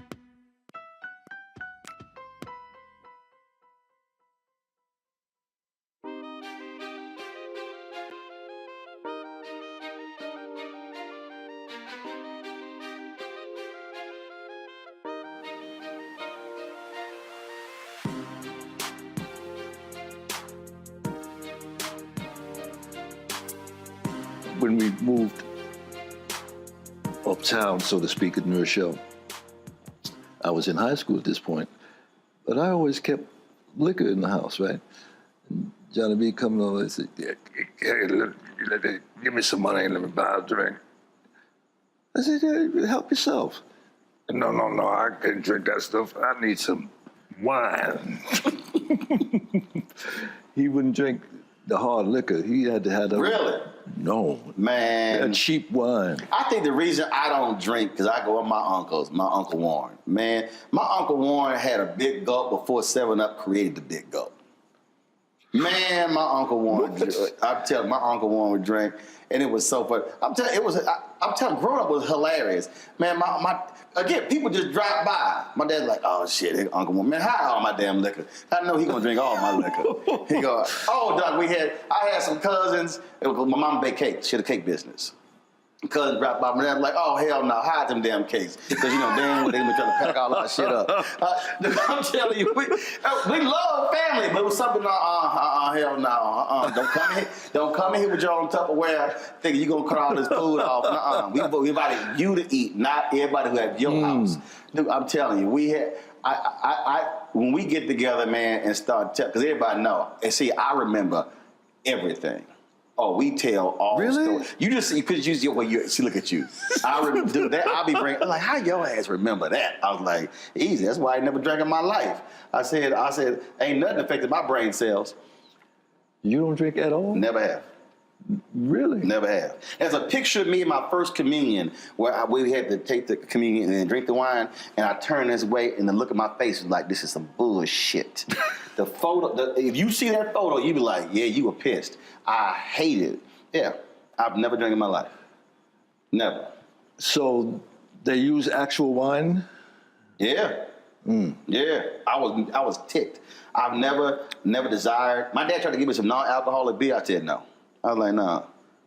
Him and my brother, they sit there, get the glasses, they drink. I'm like, y'all, look, people give me so much liquor. Man, my dad loves to visit. He come here like, oh, you got the good stuff. And I got like bottles of champagne. I got, he and my mama love visiting. They be drinking champagne every day. Because people give me so much. I don't know why people give me alcohol. I'm like, give me some Pro V1s. Okay, I play golf. I can't do a damn thing with this alcohol. Oh, my dad, my brother love people handing me alcohol. Because it goes right to them. I don't do nothing with it. I don't do nothing with it. See, I can sit and talk to you, Richard, all day. I'm talking about this crap. I got to ask you this question here. We had the grape juice. I mean, not grape juice. Yeah, grape juice. Right. No, they had wine. They had wine. No. Catholics believe in alcohol. When they say Jesus drank from the cup, pass me the wine. I was an altar boy. I had to fill up the shallot. There was wine in there. They would keep it in the refrigerator in the priest's house. We had to go get it out of the refrigerator, put it in the cup. Yeah, that was real wine. Yeah, no grape juice. No, it didn't exist. Didn't exist. I'm asking 2 questions.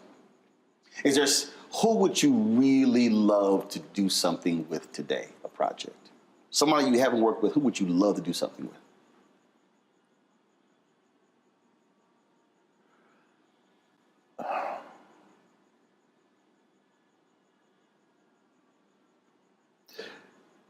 Actor, director, doesn't matter who it is. Black, white, doesn't matter. Interestingly enough, tomorrow I have my first meeting with Jane Fonda. 2 OGs. Yep.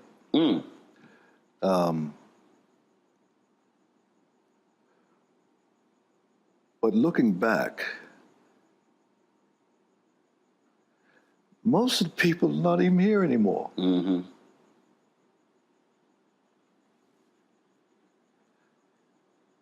I would have loved, Denise Nichols, I would love to do something with.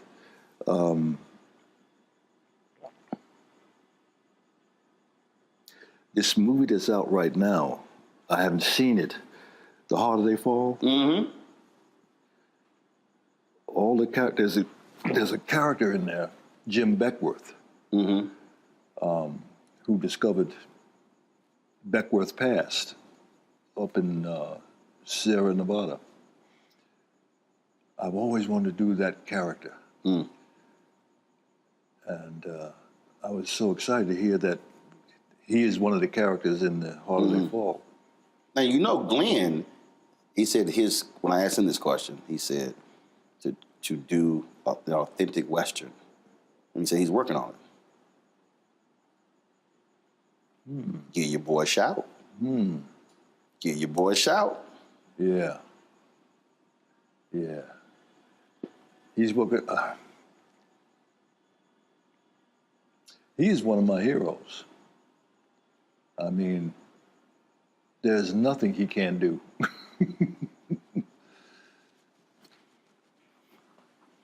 Last question.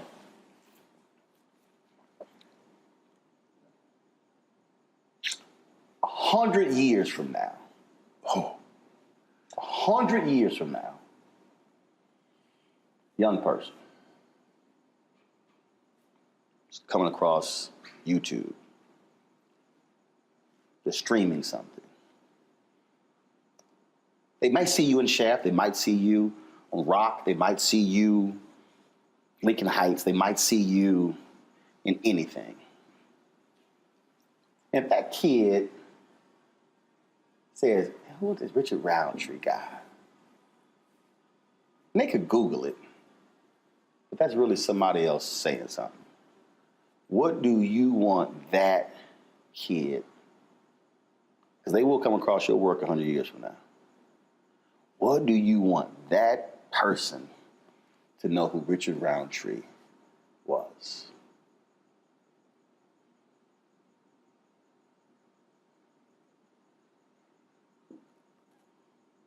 Classic gentleman.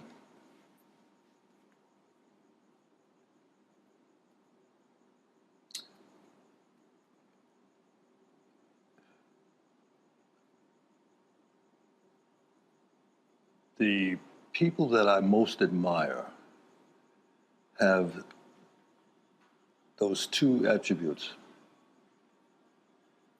class and an excellent gentleman.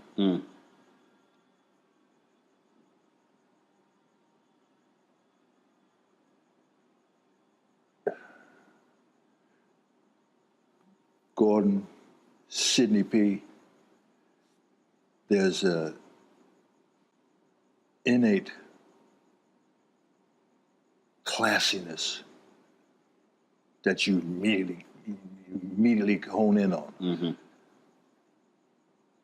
I'd be proud of that if I had a piece of that. Absolutely. Well, I've been wanting to do this for a long time. We've talked about it. I'm glad that we got a chance. I love sneaking up on you when you... Do you remember that? Yes. I remember that. It was a red carpet. I remember the Icon Man when we had a conversation about, and I had to give y'all this actually happened. I had to give you some advice. Remember, there was a woman you were interested in, but you were a wee bit. You said she was intimidating, and I said, Richard, is she all that? You were like, yes. I said, go for that. Oh, I remember. That was in Atlanta. It was Icon Man here in L.A. Remember that dinner? They had us all at the different tables. They grouped us, and then they said, "Okay, now it's conversation time." Oh, and then we were talking about, and I was like, "Hold up, you Shap?" I said, "You like, nah, but no, this is a strong sister." It was a really interesting conversation. And so we were going, I was like, Richard, go for that, Richard. Paula Kemp. I don't know. I ain't never met her. But I was like, go for it. Yeah. Yeah. There are times when you feel very confident, and there are times that you're squirmish. And that was one of those times. I don't know about that. No, I can envision you being squirmish. No, because I'm going to tell you why. There were things, when you talked about doing the opposite of when you see something.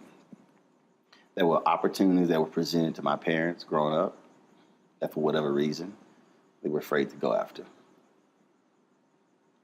And I said, that will not happen to me. Mm. I literally said, that will not happen. And I was like, what are you doing? There were people who wanted my dad to run for city council in Houston. My dad's like, my parents didn't go to college. We didn't like we had money. Parents never made more than $50,000 combined. But they were so committed to civic duty and purpose that people saw that and it was authentic and they said, you should run. For whatever reason, chose not to. When I was a kid, I was 13, 14, and I saw it and I was like, that will not happen. And my dad introduced me in this church and he's like, I don't know where my son gets it from. I'm like, I get it from my parents. But I decided then, if I want something, I am going after it. And I will be relentless. I'll be fair, I'll be decent, I'll be respectable, but I will be relentless in getting it. Somehow I get that from you. Somehow. Been that way since I was a teen. Been that way since I was a teen. That's what drives me. My brother, great chatting with you. Thank you. And you know, I love your work. With you. It's always good chatting with you. Absolutely. Always. Thank you, brother. Yes, Appreciate sir. it. Appreciate it.